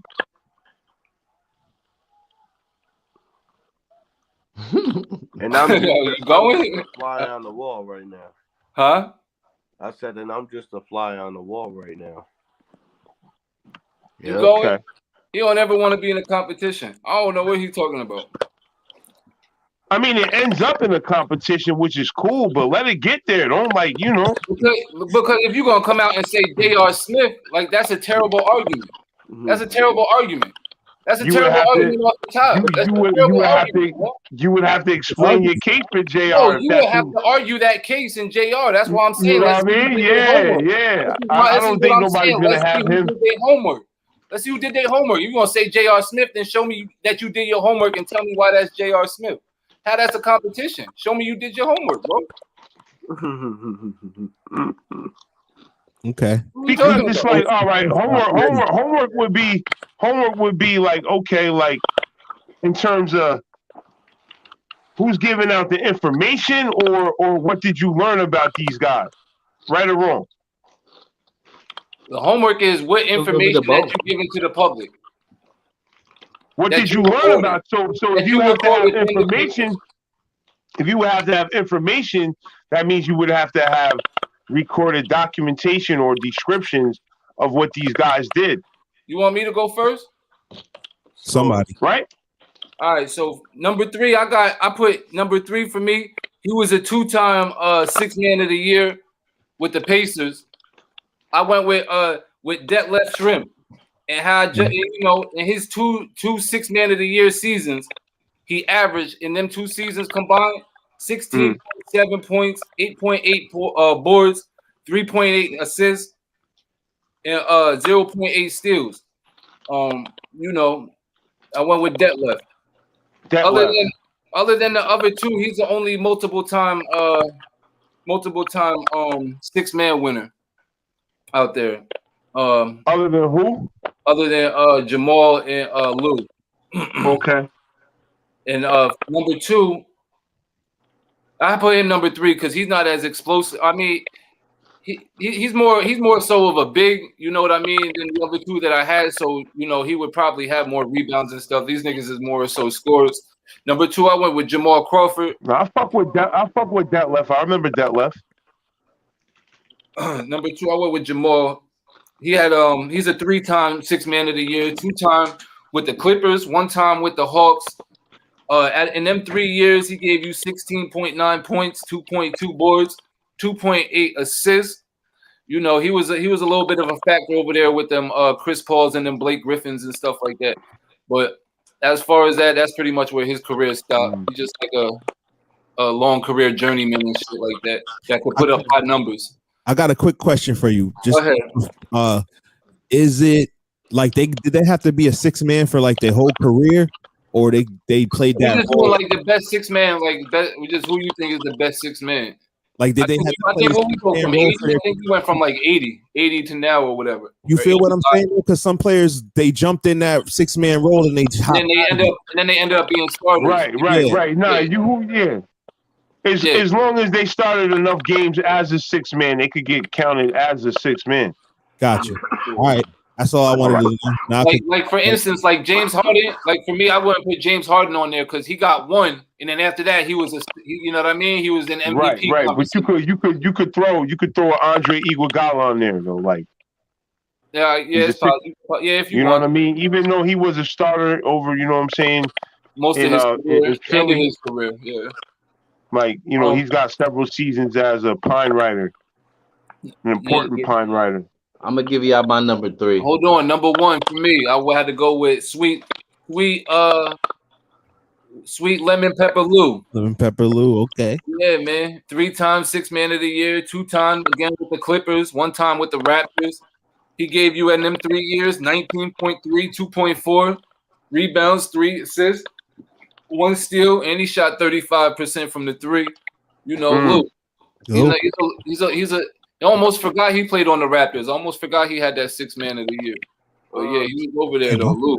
He can't win. He can't seem to win. And you see, he just got traded back to the Hawks to go do nothing over there. So probably where he ended his career. Although I think they keep saying he's washed up, I think he has the capabilities of maybe possibly being able to get another 6 man. It depends. He might could get another one under his belt though, because he is a high value scorer and shit like that. But that's my 3 though. I go with Lou, Jamal, and Detlef. Okay. Nice.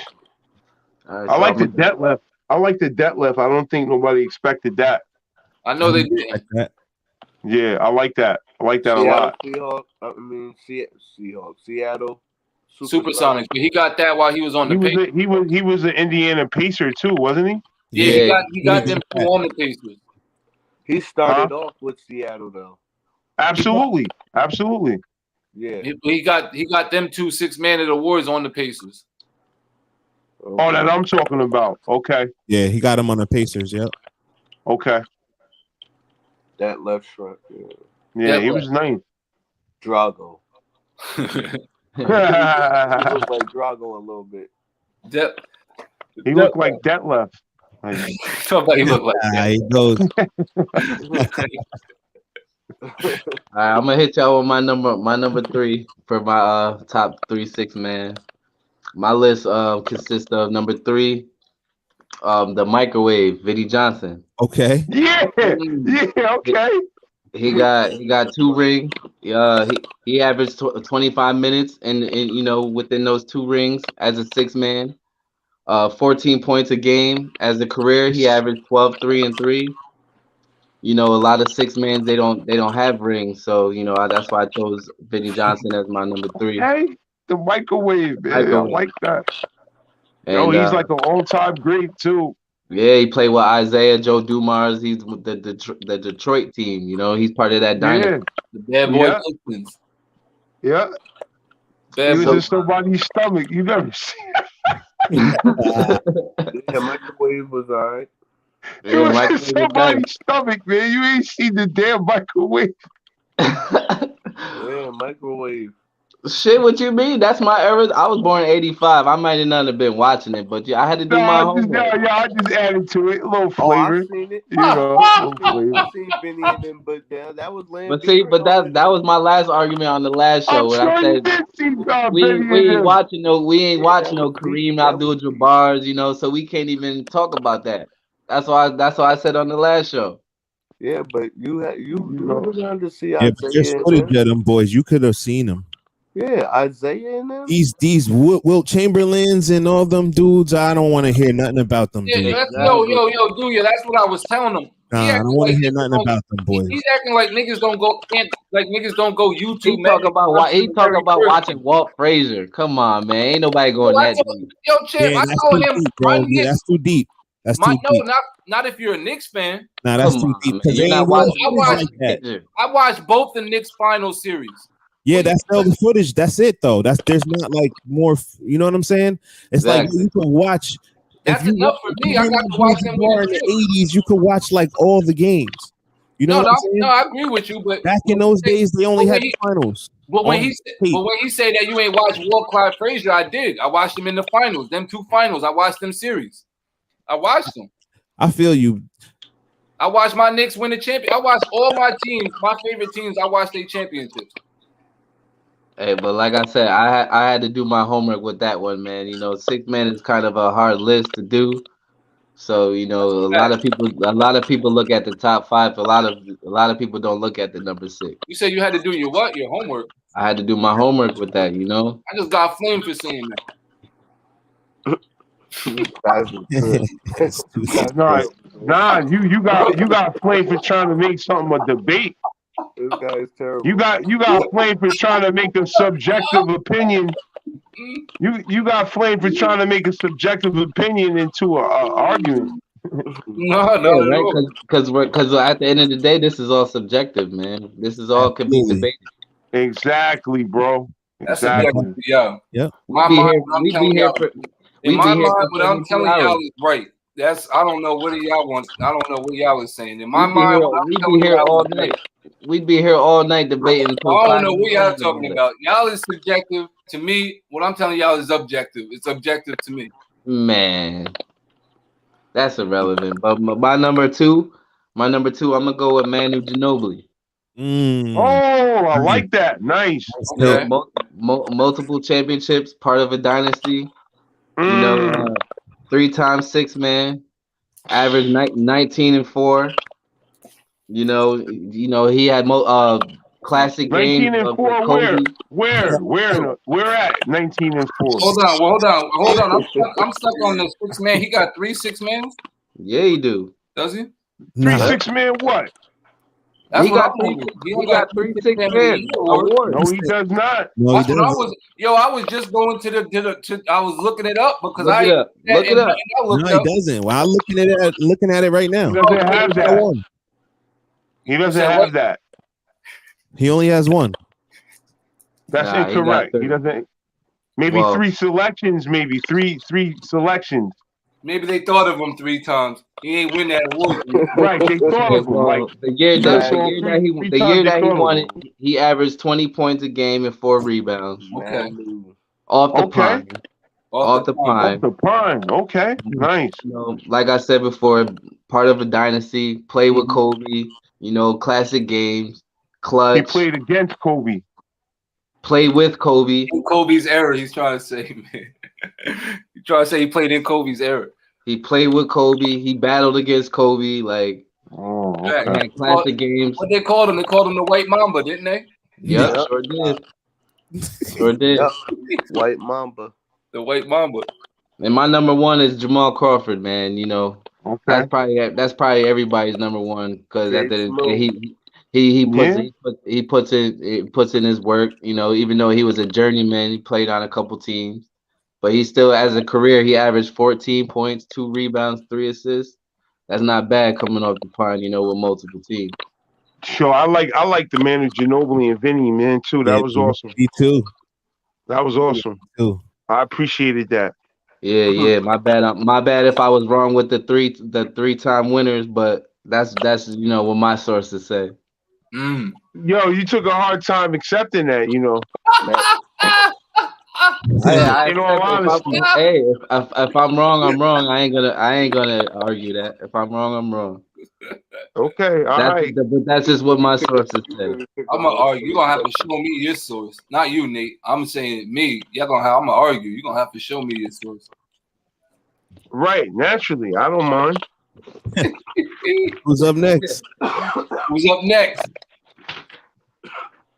Why don't you go, do you? Oh, you want me to throw it out there? Okay. Yeah, why not? All right. So boom. I was trying to stay away from the Jamal and the losers, right? But y'all picked some good ones. Y'all picked some ones that I didn't think y'all was gonna pick.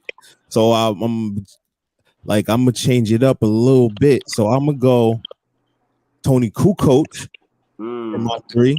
I thought about it. Interesting. I thought about it. Interesting. He got how many does he got? He only has 1, but that one happened to come in the best season of all time for an NBA team, the 95-96 Bulls, the 72-10 Bulls, and it clearly the 6th man of the year.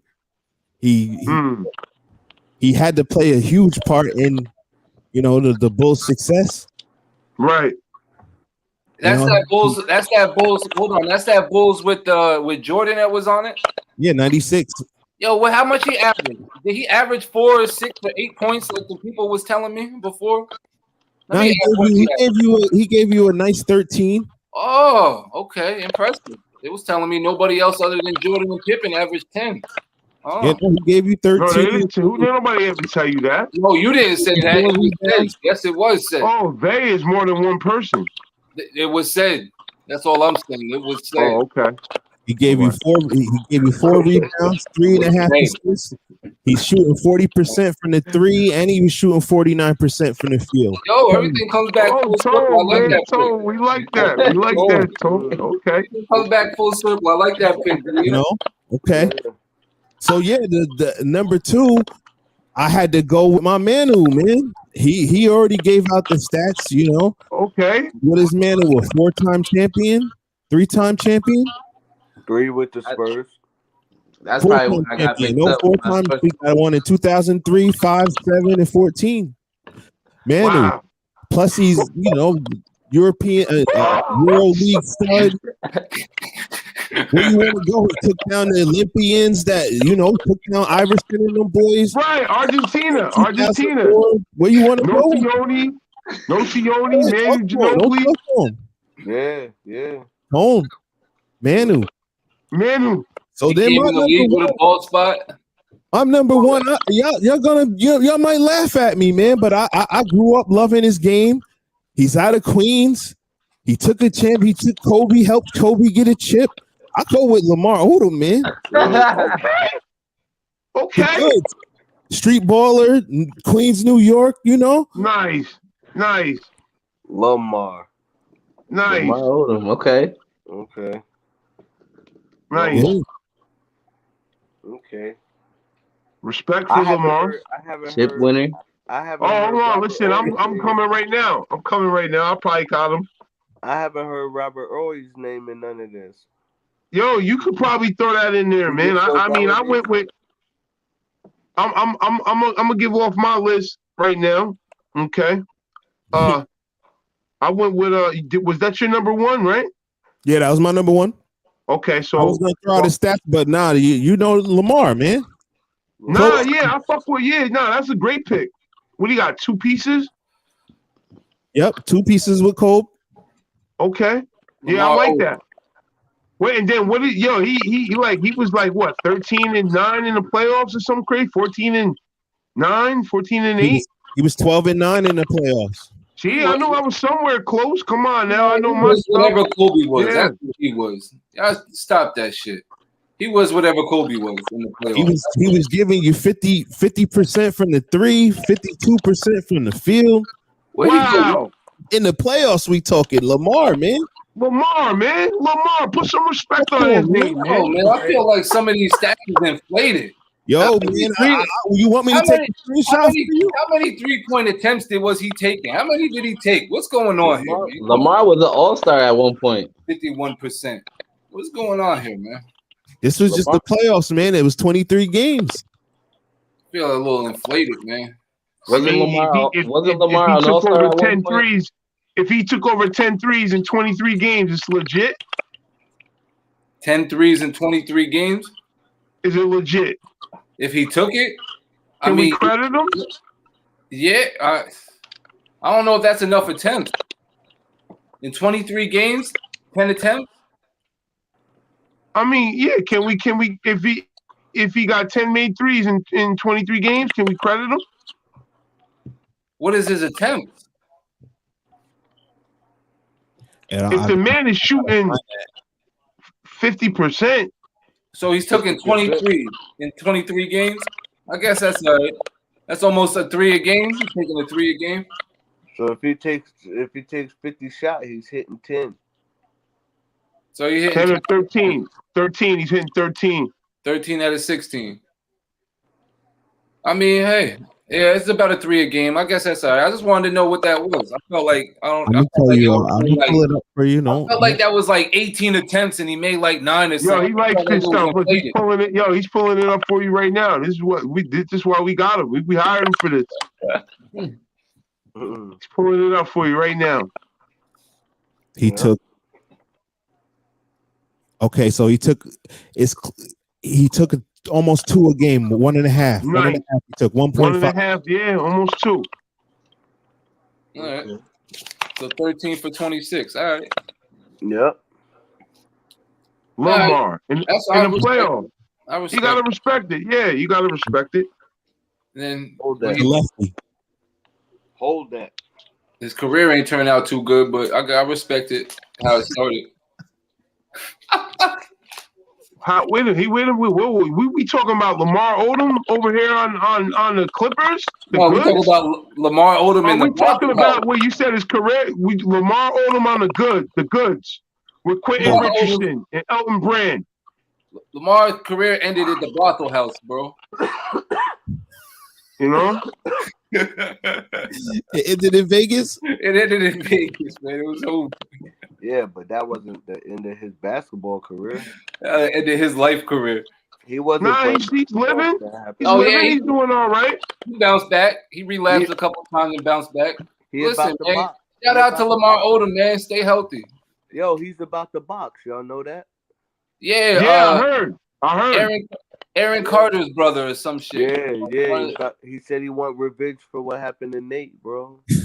Yo, he didn't like that. Yo, but the dude he fighting looked like a feminine, like mad, skinny, and feminine. That shit that's disgusting. He should be ashamed of himself. That was his quote, though. He wants to revenge Nate Robinson. Yeah. He gonna end up being knocked out. Wow.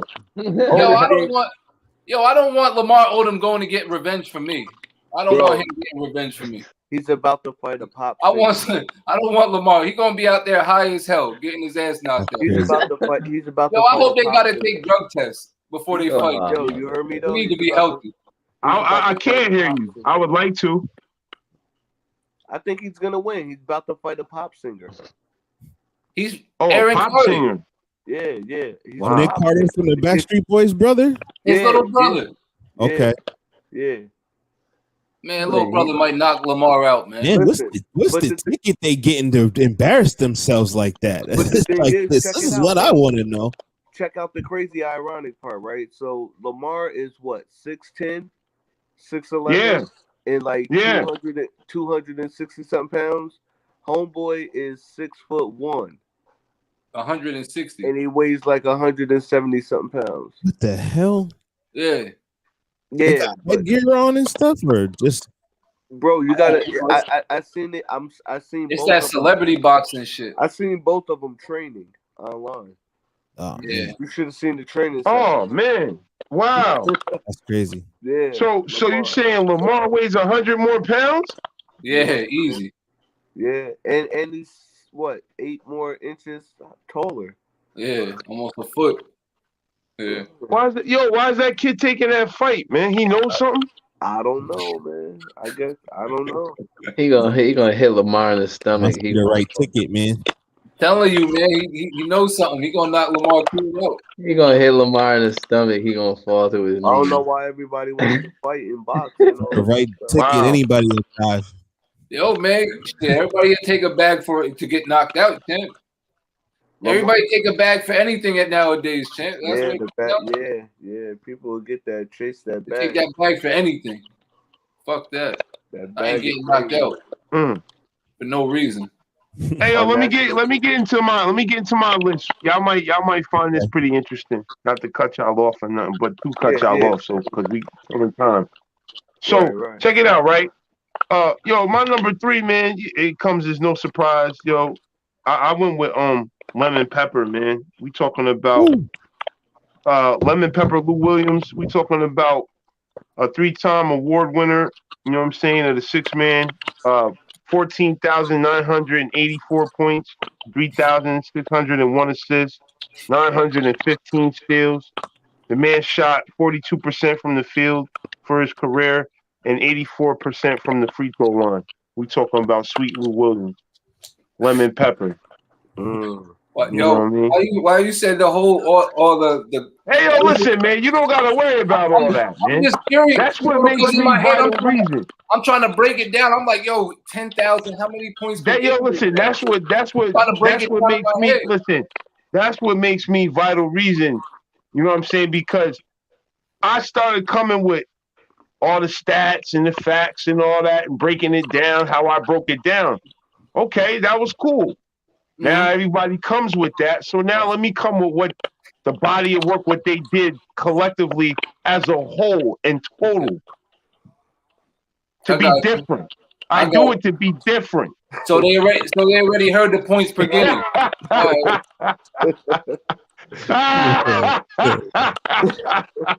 Then I hit you with the Mad Hatter laugh too, right? Check me out, right? So that's my number 3. Yo, you know what? Yo, I ain't hear this name, man. This is my number 2, man. We talking about the Jet, man. We talking about Jason Terry, man. Good one. You know what I mean? Good one. We talking about a one-time champion. Gave you 18,881 points for his career, 5,415 assists. The man shot 44% from the field, 1,603 steals, 85% from the free throw line, and a 38% from the three-point line shooter. The Jet, Jason Terry. JT. The man said, he said to LeBron, yo, look, I'm gonna get y'all niggas out of here, and just to let you know, I'm gonna get y'all out of here. I'm gonna tap this championship on my arm. And when he left with that championship on his arm.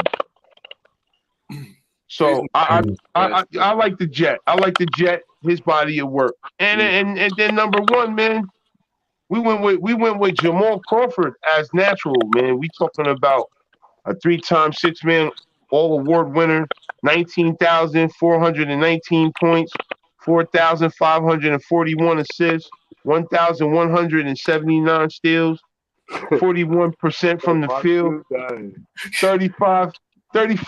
35% from the three-point line, 86% from the free throw line. We talking about Jamal Crawford, man. You know what I mean? The man was something special, man. Crawford, you know? Molly Moore. Yeah. 101. Crawfish got to be on everybody's list, man. Yeah, him and Sweet Lou. So then really it comes down to different, you know what I mean? I knew y'all was gonna throw them on there. I still haven't heard about that Robert Horry cat, man. I don't know. Maybe I'm. Is he a 6-man or is he just a? He's just a role player. He's a role player. He's a starter. He started a lot of the years. Yeah, but towards the end, he came off he did play that 6-man role. I mean, I don't know if he ever won any awards for it. You know, I don't know if it was a 6-man role or just like a bench player role. I think it was more so a bench player role than a man role. Okay, I could be mistaken. So he was pivotal. He was pivotal. You don't get 7 championships and not be pivotal. Yeah. So he was pivotal to everybody's organization he touched. He only had 7. I thought he had more than 7. Nah, he had 7. He was an essential piece to everybody's team. I mean, he hit a big shot on everybody's team. I would say that. Just about everybody's team. But essential. That's big. That is big. The big shot, big rebound, big block. We're gonna go into Melo. We're gonna do our Melo and our T-Mac debate, and then we're gonna finish up with our MVP discussion. Melo and T-Mac. Hold on, Melo and T-Mac. So yeah, we got the 2 players. You know, we just see. You know, who y'all would rather have on y'all team, and why y'all would rather have them on y'all team. You know, Melo and T-Mac. So, well, me, you want to go? Go ahead. Yeah. I mean, if I had to go with who I would want on my team, I would want Melo on my team. But if I had to go with overall who was the more dominant player, I have to go with T-Mac. And this is why I chose T-Mac. I chose T-Mac because we're talking about a 2-time scoring champ, a 7-time All-Star, a 7-time All-NBA selection. He shot 44% from the field. You're talking about 34% from the 3-point line. Over 5,276 rebounds, 4,161 assists, 1,136 steals, 807 blocks, 18,381 points. T-Mac. So I went with Mac, man. You know, I feel like if given the right situation, if y'all would have stayed, healthier and they didn't pull the plug on them as fast as they did, I feel like Mac and Yao might would have got one. You know what I mean? They might would have surpassed. Yo, bro, I'm dying, yo, I'm dying because Melo. Yo, why T-Mac hung 51 on Melo his first game in the league? He did. He put 51 on Melo. Wow. Yo, he dying. But Melo donutted him. Melo 35 them and he had nothing though. Yo, in that same year though, Melo averaged more points though in that same year. Yo, listen. In his first year of the league, he averaged more points than McGrady. Yeah, Melo got more All-Star appearances than T-Mac. Melo got 1 less total team All-NBA team. More playoff games. He got 1 scoring title. I'm not saying that Mac is over him. I'm just saying that's a crazy welcome to the league. He did. Yeah. Oh, okay. He did. Yeah, he did that. And Melo, I was looking at that. Melo had like 35 when Vince was when T-Mac was on Houston, and Mac had 0 from like 0 for 12 shooting night. Yeah, I see that. Well, it was he only played 8 minutes. Nah, he only played 8. How many shot attempts he had? He had like 8 or 12. 0 for 1. Why he was freestyling? Why he was just in the booth though? He had to clear that up. How many points did he have? What was I lying about? I would have went with 0 points. So what was I lying about? What are you talking about? You said he played a whole game. I did not say that. I say I know they played a game. He had 0 points and he had 35. That's what I said. He played 8 minutes of that game. That's not no. He only had 1 shot attempt. Yo, he looked into it. I'm telling you that he had a game like that. I ain't looking to the dynamics. You said he was 0 for 12. You said he was 0 for 12. I think he was like 0 for 8 or 0 for 12 or something. He said he was 0 for 1. He played 8 minutes. He clarified it. Isn't that what I was wrong about? Shit, he had a triple-double the game before that. Who, T-Mac? Yeah. on Melo. In the beginning, it was like the first couple years T-Mac was cooking. Towards the end, Melo started lighting his ass up though. Yeah, I just decided to look up their head-to-head games. You know what I'm saying? And T-Mac that's won, what I'm looking. T-Mac won 10 and he won 9. 9, right? Yes, close. But Melo averaged more points. Yeah, absolutely. More rebounds head to head. Yep. More steals head to head. Yeah, it's real close. You know. Yeah, he got it. T-Mac got him in blocks and assists. Blocks and assists. Well, you know, got better from the field. Giving you a lot more points too. I think you say T-Mac was more dominant. I don't think T-Mac was more dominant player than Melo. I don't think that at all.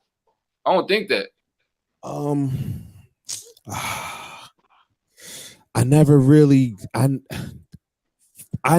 heard Kobe give Melo that nod like that. That he gave Mac. Yeah, right. He gave what he said about Melo. That's the hardest person for him to ever have to do. He ever did. I thought he said that about Mac. No, that was about Melo, bro. That was about Melo. I thought he said something similar to Mac. I remember at the time. I remember they was trying to. That's what the main comparison was: Mac and Kobe. It was like, yo, who's better, Mac and Kobe? Mac and Kobe. But shit, I remember they was doing Carmelo or Bron. Melo or Bron, yeah. At one point, Bron shot past him. Yeah, at one point, they did do that. That was when they first came out. Yeah, it first came in, then Bron went nuts. Yeah, he shot past him. Matter of fact, the first 2 seasons, it was like a comparison because Melo went for. Could have got the Rookie of the Year over him, kind of. He almost, it was debatable. They should have been. He averaged like the same amount of points. It was close. But no, I don't know. I just don't think he was more. I think he was maybe more prolific. I would say maybe more prolific, high flyer type. But I think maybe I don't know if I would even say more efficient. Let me look at the numbers. T-Mac didn't play that long, man. That's the thing, though. What is it? 18? Yeah, he didn't. 18 and 16 seasons. It's not even a full 16. A lot of seasons, but it's like compared to Melo, Melo's still going. Yeah, T-Mac towards the end was doing like a lot of bench play. Like T-Mac played 18 total seasons, but he wasn't he was really like healthy for like 8, 13 or 12. You know what I'm saying? Like maybe good ones. Where he was really like Melo never made the All NBA first team? Not a first teamer, nah. Wow. T-Mac got 1, but nah, Melo don't got 1. Got 2. He got 2 first teamers? Yeah. Okay. Melo don't got none. This is a good debate. This is a good topic, though. This is real close, man. This was a good one. Who came up with this one? This was a good one. You know. This was a good one. It's close, man. I mean, I think Melo. I gotta go with Melo, man. Looking at all these statistics and stuff. I'm about to say, I think Melo made it farther in his career. Didn't he make it to the Western Conference Finals too? Melo played 72 playoff games. I don't think T-Mac won a series as a star. You know what I'm saying? No, I think they did. I think they won one. Him and Yao won one. They won a series. I don't think they never won one when he was the head of the team, bro. You sure? I'm pretty sure him and Yao won a series. I thought they made it to the second round. Nah. I thought T-Mac had 2 championship games. But he wasn't really playing then. No, he had 2 championship where he was like the scoring champion. No, I'm talking about that he was in the finals. He was on the Spurs, but he wasn't really playing. Yeah, that's right. He was on the Spurs. Did they win that or not? They didn't even win that. No. That's good for him. He was ring chasing. He shouldn't have got that. T-Mac was trying to play baseball at one point. T-Mac came straight out of high school if people didn't know. Yeah. He was just defensive stopper at the beginning. Straight out of high school. I feel if they would have kept him and Vince together and tried to worried about building around them, they could have been problems for the league. Him and Grant would have got together the right way. They would have went crazy on the league, I think. Over in Orlando, Yeah, Orlando. I feel that Orlando was his best. He was going crazy. 50 nights. That was his best night. It was just losing every night though. Oh no, he lit them Spurs up, man. He scored 10 points in like 8 seconds or some shit. 13 seconds. Yeah, I think it was like something like that. Or 13 points. 13 points in like 10 seconds or some shit. Yeah, he lit him up. 3-pointer, steal, 3-pointer, layup. Yeah, T-Mac. So he had the total package, man. Despite the injury, like he was on his way. I mean, I would say he was a better defender than Melo. I'll give him that. Yeah. But I would say I'd rather take Melo's offense a little bit. I prefer Melo's offense and T-Mac's defense. I would say that. Nah, definitely. I mean, because I look at it like when I think of Mac, man, Mac was more explosive than Melo. Yeah, Melo averaged 30. He was, but Melo averaged 32 one season, man. Damn. He did have an average. He did average 32 one season. But Melo, I feel Melo, if you need a bucket, it's time to go get a bucket to end the game. I feel if Mel he gets to that spot, it's over. He's gonna hit that shot. They should have true clutch shooting too, but yeah, I didn't look up his clutch shooting, but they said Melo. Melo should be pretty high. Yeah, he's always been one of the clutch shooters in the league. He should be pretty high, but so was Mac at his time too. Mac was a clutch shooter. Mac was smacking buzzer beaters and all that, tying games up. He was clutch. He was definitely clutch, man. He was. I like them too. I like them two players. They're two of my favorite players and stuff. That's why I thought that'd be a good debate and shit. That was great, man. You know. Okay, Terry Rozier, the Eastern Conference Player of the Week. Okay. Who you go? So we went with Nate. Westbrook tonight, man. 21 assists. Joe, 14 boards, 35. Come on. Westbrook. Damn. Bradley Bill ain't never played with nothing like that before. He don't know. Man, them niggas is trash, man. Come on. He can't identify that. I don't know a little bit. I ain't gonna lie. I mean, that's because everybody else is going down. Into that 10th spot if they keep going like this. Them niggas is trash, man. Them niggas is trash. They is. They don't got, and Hachimura just got hurt too. Them niggas is done. They done. So what we got, a unanimous Melo? We got a unanimous. I gotta go Melo, man, on that one. Yeah. I went with Melo as well too, but they kind of. I'm staying with Mac. I'm gonna stay with Mac. They kind of equal in the play, but I see where you coming from. 2G with T Mac though. Vital reason. That's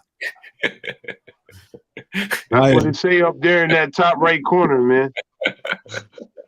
Come on, man. People's whole government's been getting called out this whole time, man. They ain't been correcting nobody. You know? But yeah, I went with Melo. Everybody know what type of work he pulled out. You know, you went with Melo? Yeah, 10-time All-Star. You know, even though he played on 5 different teams, he ain't had no chip appearances. You know, no All NBA game. You know, All NBA teams. You know, nothing like that. But I still, overall, I went with Melo though. But T-Mac. Okay. Earlier in his career, he was a beast though, but overall as a career, I would go with Melo. Okay, I agree. I'm going with my Mac, man. Maybe the people out there agree with me. They'll go with Mac with me. If not, then it's cool. I'll stick with Mac. Yo, nobody's taking nothing away from Mac. I'll put it up on the book tomorrow and see what people say. Yeah, I'm not taking nothing away from Mac. I'm not. I just think I will have. It's just slightly. Like it's only slightly. I have to go with Melo. That's a good debate, though. Them two niggas, though. It's real close. That's interesting. All right. So last topic of the night. You know, before we wrap things up. Well, my boy LeBron getting hurt, Embiid getting hurt. You know, we done dwindled things down to only a few people for MVP. So. We're gonna give our selection who we think is gonna be the MVP. It's that weird, man. And then who you think should be MVP, and then maybe who your like a surprise MVP might be. Or honorable mention. Yeah, who you think might go. So let me just go. I'm gonna go with Jokic. I think he's probably gonna get it, man. Giving you 27. 8.5, 11 boards. Huh? He ain't gonna get it. I mean, he's not gonna get it. For me, I'm gonna tell you what. Because right now, hold up. They're 28 and 18 right now. I feel if they finish strong and they lose less than 25, 24 games, it's probably gonna go to Jokic. Yeah, I think it might go. I don't think it's gonna go to James. I think it's gonna go to Jokic. He's been consistent all year. When Harden was out there in Houston putting up them trash ass numbers, he was still. To me, he had 40. He had 40 on a couple days over there in Houston. Right. So does that just negate trash numbers? Or does that negate when he was putting up 12 in Houston and 8 in Houston when Nikola was putting up 50 and double Nikola got some that games where he put up 12 this year and stuff too, man. That negates that stuff. Harden averaged a damn near a triple double right now. So does Jokic, 26, 8.5, and 11. Yep. Well, 26, 9, and 11 for Harden. What I just said, Nate. And he's shooting 42% from the three. Let's not leave that out. They're disappointed though. Like they're not really they're not living up to where they finished last season. They should be. Honestly, I think they're gonna go on a crazy push with that Aaron Gordon. With Gordon, but I think Aaron Gordon helps out a lot. That's gonna help. His assist is gonna go up. It's gonna spread the floor for him. He's gonna be able to cook a lot. He's gonna be able to cook. How does Pop's gang stay in it, man? I think what ends up happening with Jokic is his numbers are gonna go down because you got more talent over there now. I don't think so. I think because Aaron Gordon is gonna pick up like on boards, like I don't think Aaron Gordon is gonna be like really needing he's gonna try just to fit in. He's coming to a team. He's coming to a winning team. He's just gonna try to fit in. I don't think he's gonna be like, feed me the ball. I want this amount of touches and all that. Like I don't think that. No, I'm not saying he's gonna take that approach. You misunderstood me. No, I'm saying I'll let you go. Go ahead. No, go ahead. What I was gonna say is he's gonna come in like double teams. He's gonna he's gonna his skill set ability alone is gonna add for him to be another weapon for the Joker to use. Not only for the Joker to use, but for him to have his numbers go up as the Joker lowers his minutes and things of that nature. Plus, you got McGee too. So I mean, I don't think he's really gonna be trying to lower it. I think they're trying to make they playoff push at the end of the season. So I don't really see their minutes getting lowered to like maybe the last week or so. Last couple weeks. I could see him. I could see him with a 20-point lead, preserving the Joker.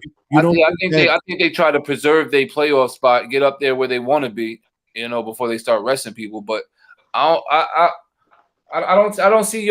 see if anything, I see Jokic finishing with 27.5 or something. I think he might got like another 40 point triple double in him before the season's over and stuff. He's been consistent all year, too consistent all year from start to finish. Now you can't say the same about Jamal Murray and the rest of his team, but Joker, he's been consistent. I believe he got a 50-point triple double this season too, as well, if I'm not mistaken. Yep, 50-point. Yeah, but here's my only argument with the Joker, right? Like he'll do his numbers, but then the opposition does their numbers on him, his team, and him. That's true. He don't shut nobody down. Always true. Like what are we talking about? You talking about certain instances? You talking about when he plays Embiid? Who are you talking? Not everybody. I'm talking about like Joker. I'm saying everybody seems like Valanciunas gives out work on Joker. Like Nurkic could cook him. Vujacic could cook him. Dudes give him work. Clinton Capella, dudes give him work. He's an offensive oriented player though. He's more focused on offense. So he's not stopping nobody. You know what I mean? What I'm saying is to a degree, as an MVP, he's giving you 1.6 steals. He's doing some kind of defense. You should dominate. I feel as an MVP, you should dominate like both sides of the ball, like Giannis has. Giannis has for the past two seasons that he won it. He dominated both sides of the ball. I can't say that with a high turnover rate too. High turnover rate. He don't have a high turnover rate, and he feed the ball. He give the ball out. He gets his teammates their shots. He's the offense goes through him. So you got to let the offense go through you find open players, move around and all that stuff, then go down and play defense at a high rate too. Like that's asking a lot. That's not asking a lot. That's not asking a lot. That player's been giving that out for years, man. Like who? Players been giving that out for years, man. I need an example. What do you? How? Like what? How? What other big? What other big? You want a center? What other big is giving you like 8 assists? Is running the offense like that and then going down playing defense at a high level? Walton was. Who? Bill Walton was. Bill Walton. And he won a championship doing that. Bill Walton. All right. What is he? Who is he stopping defensively?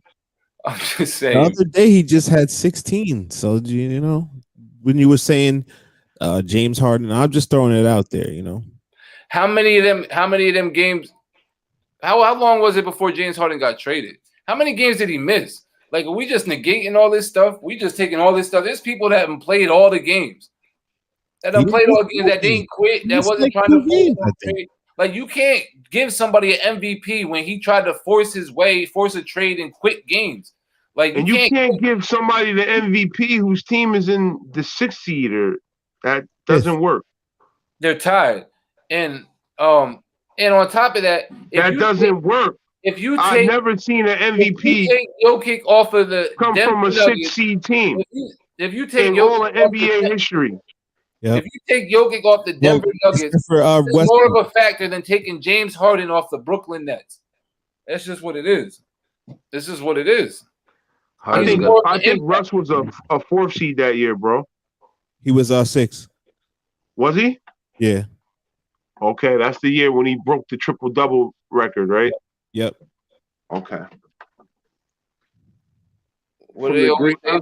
Yo, but I wanted to ask y'all don't think that Aaron Gordon is going to bring you the same thing that Jeremy Grant gave them last year? That's what I was saying. He's going to bring something like yeah, absolutely. No, I think he's going to do a little bit more offense, bro. Okay.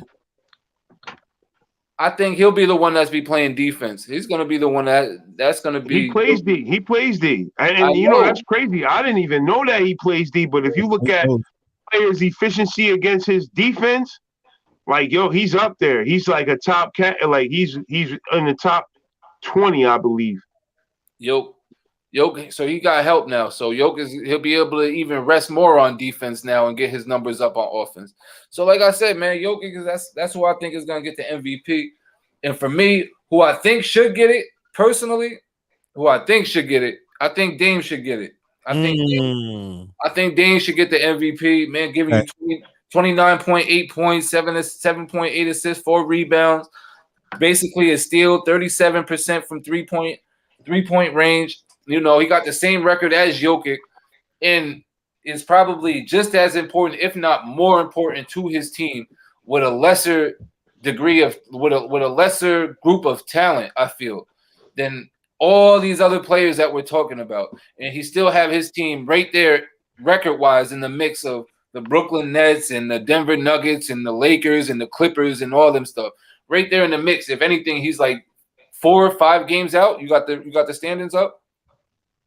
Who? What player? Portland. How many games are they out? Hold on, let me pull it back up. I clicked off of it. I think they're like 4 or 5 games out. They're not too far out. But you know, with that being said, I think like, you know, just with that being said alone, like it's time to give that man his just due, man. His clutch shots, the way he carries the team, the way he hits big shots, like when his team needs him to hit big shots, like that's that dude, man. That's that dude. They're 7 games out. Oh, 7 games? Okay. Mm-hmm. So I said 4 or 5. They're 7. At a first seed? Yeah. So what seed are they in now? They're in 6. They're tied with the Nuggets, though. Tied with the Nuggets. So what the second and third? How far are they out from second and third? They're a game and a half. See, that's what I'm saying. They're right in the mix. It's a tight mix between that. Who's number 1? The Jazz, right? Yeah, Jazz is number 1. Yeah, they pulling away with that shit. But they pretty much right in the mix from 2 all the way down to 6, man. So I feel Dame he should get that nod this year, in my opinion. But I think Jokic got it though. Go ahead. I went with Harden, man. You know, I like what the Bears giving out. Number 1 or number 2 team over there in the East Coast. The man's got stars in and out of his lineup in terms of like Kyrie Irving and Kevin Durant. Them boys haven't suited up the big 3, quote unquote, in like 20 plus games together. Like they haven't played with each other. And he's got his team again, like I said, second in the East. He's averaging 25 points. He's shooting 47% from the field. He's giving you 12 helpers.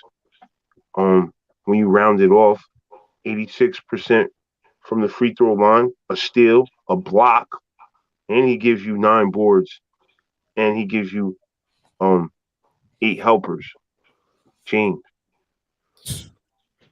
Yo, like I said, my only knock on James is just that beginning of the season. I don't feel like you could I feel like disqualifies when you quit on your team and all that stuff. That disqualifies you from MVP. Nah, no.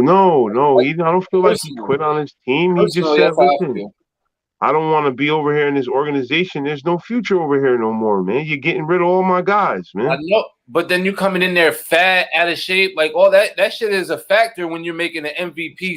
Still dropping 40 though. I'm fat, but I'm giving you 40. Oh, you're giving me 40. You're giving me 40 never had a beach body, bro. Like I don't know what I mean. This is James Harden we're talking about. He never had a beach body or nothing. Nah, he was never. Hold on, time out. So he's always been fat like that. When he came back, he always been a little in his stomach pudgy, right? Is it me? That's no. Go do a before and after. I don't know, man. Vital, where are we going? Nah, yo, man, I've never seen a cut up James Harden looking like he's ready to box. Yeah, it's always a little.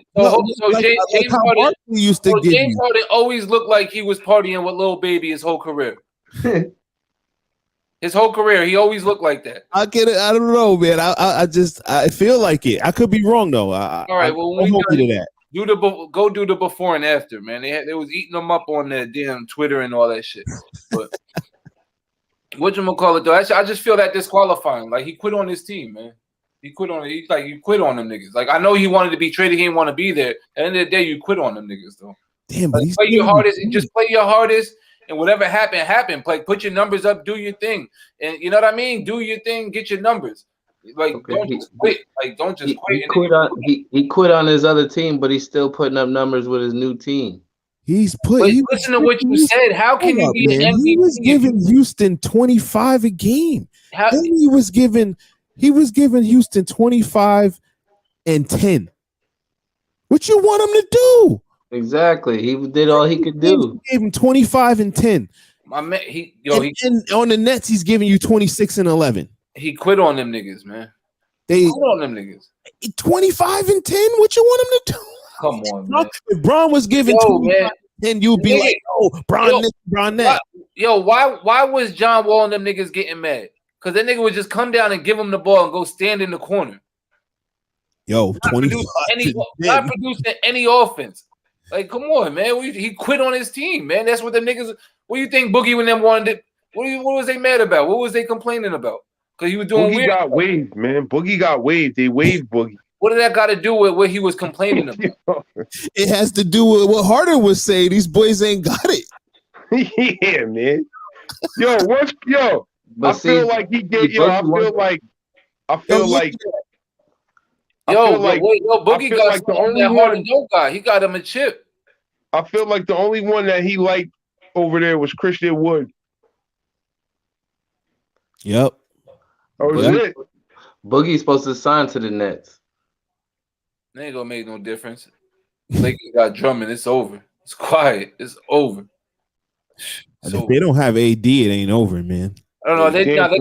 That's a fact. If they gotta have AD, they gotta have all three of them. They gotta have AD. Gotta have all three. They gotta have all three. I think this is going to be a weird season where it's like dudes is hurt up and stuff, and a weird chip comes out. Bro, because you know what it is, do you? Phoenix Suns championship winners. Somebody weird like Toronto did with that one year. Julia, you see, they not rushing nobody back. They letting all them niggas stay rested all the way. Nobody expected Toronto to win that, bro.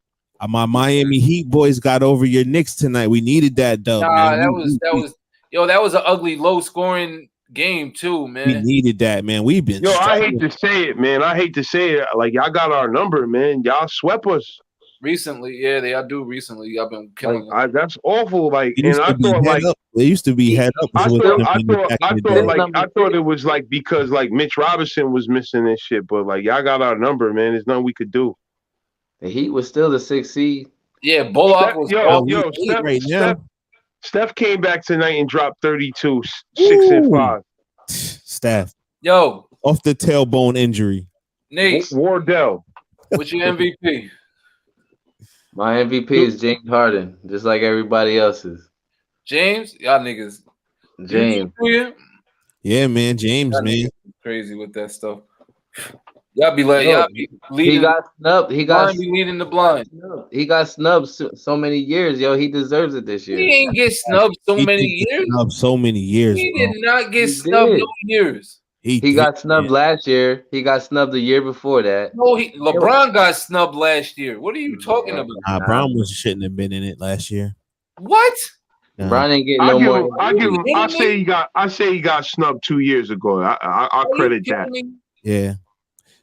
Giannis LeBron gets snubbed every year. Last year, they was on pace to win 70 games at one point. Bron gets snubbed every year. Yo, before that whole bubble, Bron was killing all them niggas. I think y'all forgetting. He wasn't though. He was. So that week before that bubble, before that damn COVID happened, Bron was working on Zion, Kawhi Leonard, and Toon. Zion been going this Zion. Yo, Kawhi caught some of him too. Opening night. Don't forget about that. Don't leave that out. No, you're not. Don't leave that 30 I am plus gonna out. leave that out because that's irrelevant. Why are you leaving that out? Why are you leaving that out? I am gonna leave it out because what I said was. Why are you leaving that out? How could you leave that out? You want me to tell you why? Yeah. All right. All right. I'm gonna tell you why, bro. Because I told you at the end of the season, I said Bron started picking up his pace and his numbers at the end of the season before that whole COVID shit happened. I said that week he went on a streak. He was tearing up Kawhi, tearing up Toomp and Zion that whole week. Then all of a sudden they had the damn COVID happened, and then they went into the bubble. Bron was on his way to getting the MVP last year. You talking about he shouldn't have been in it, and you talking about James Harden. Harden. It wasn't James Harden. It was Giannis last year. Man. It was Giannis was on fire, man. He was a man amongst boys. Giannis is doing the same thing this year he did last year. Nah, they're not winning as much this year. His numbers is the same. His numbers are the same, but they wasn't winning. That's what I'm telling you. So he shouldn't have been getting MVP because he's gonna do the same thing. It's the people around him. That's all that it is. Russell Westbrook got 162 triple doubles for his career. Yo, that's gotta be the best triple double I ever seen, man. He 35, 14, and 21. That's all he worries about though at this point in his career because he's not going to win anything. We don't know that. He could get traded to the Nets tomorrow or next year or some weird shit. Get traded to the Knicks too. He could go to your Lakers and you'll be like, yo, he's the perfect sidekick for Bron. Bron would never take Westbrook as a sidekick. Never. You don't know what Bron will take. No, I do know that Bron is not taking no wild ass Westbrook over there. Westbrook is wild. At one point, he'll take him. Huh? He took Derrick Rose at one point, didn't he? He took fucking Lance Stevenson. He took a lot of wild niggas. Dennis Schroeder. Come on, he's gonna take a Westbrook, man. He had no choice. He wouldn't take no Westbrook, man. Westbrook can't make a wide open three. He ain't taking no Westbrook. But did you take him on any of his picks for nope. When he been a captain? Sure didn't. All right. He ain't pick no all-star team. Sure didn't. He didn't make it. He didn't pick him. He ain't pick him. Nah, he took Brody on one of them, man. He had. I have to go look up Bron's team. I don't think he took Brody. Nah, he ain't one none of Brody. He got Durant. He got Toon.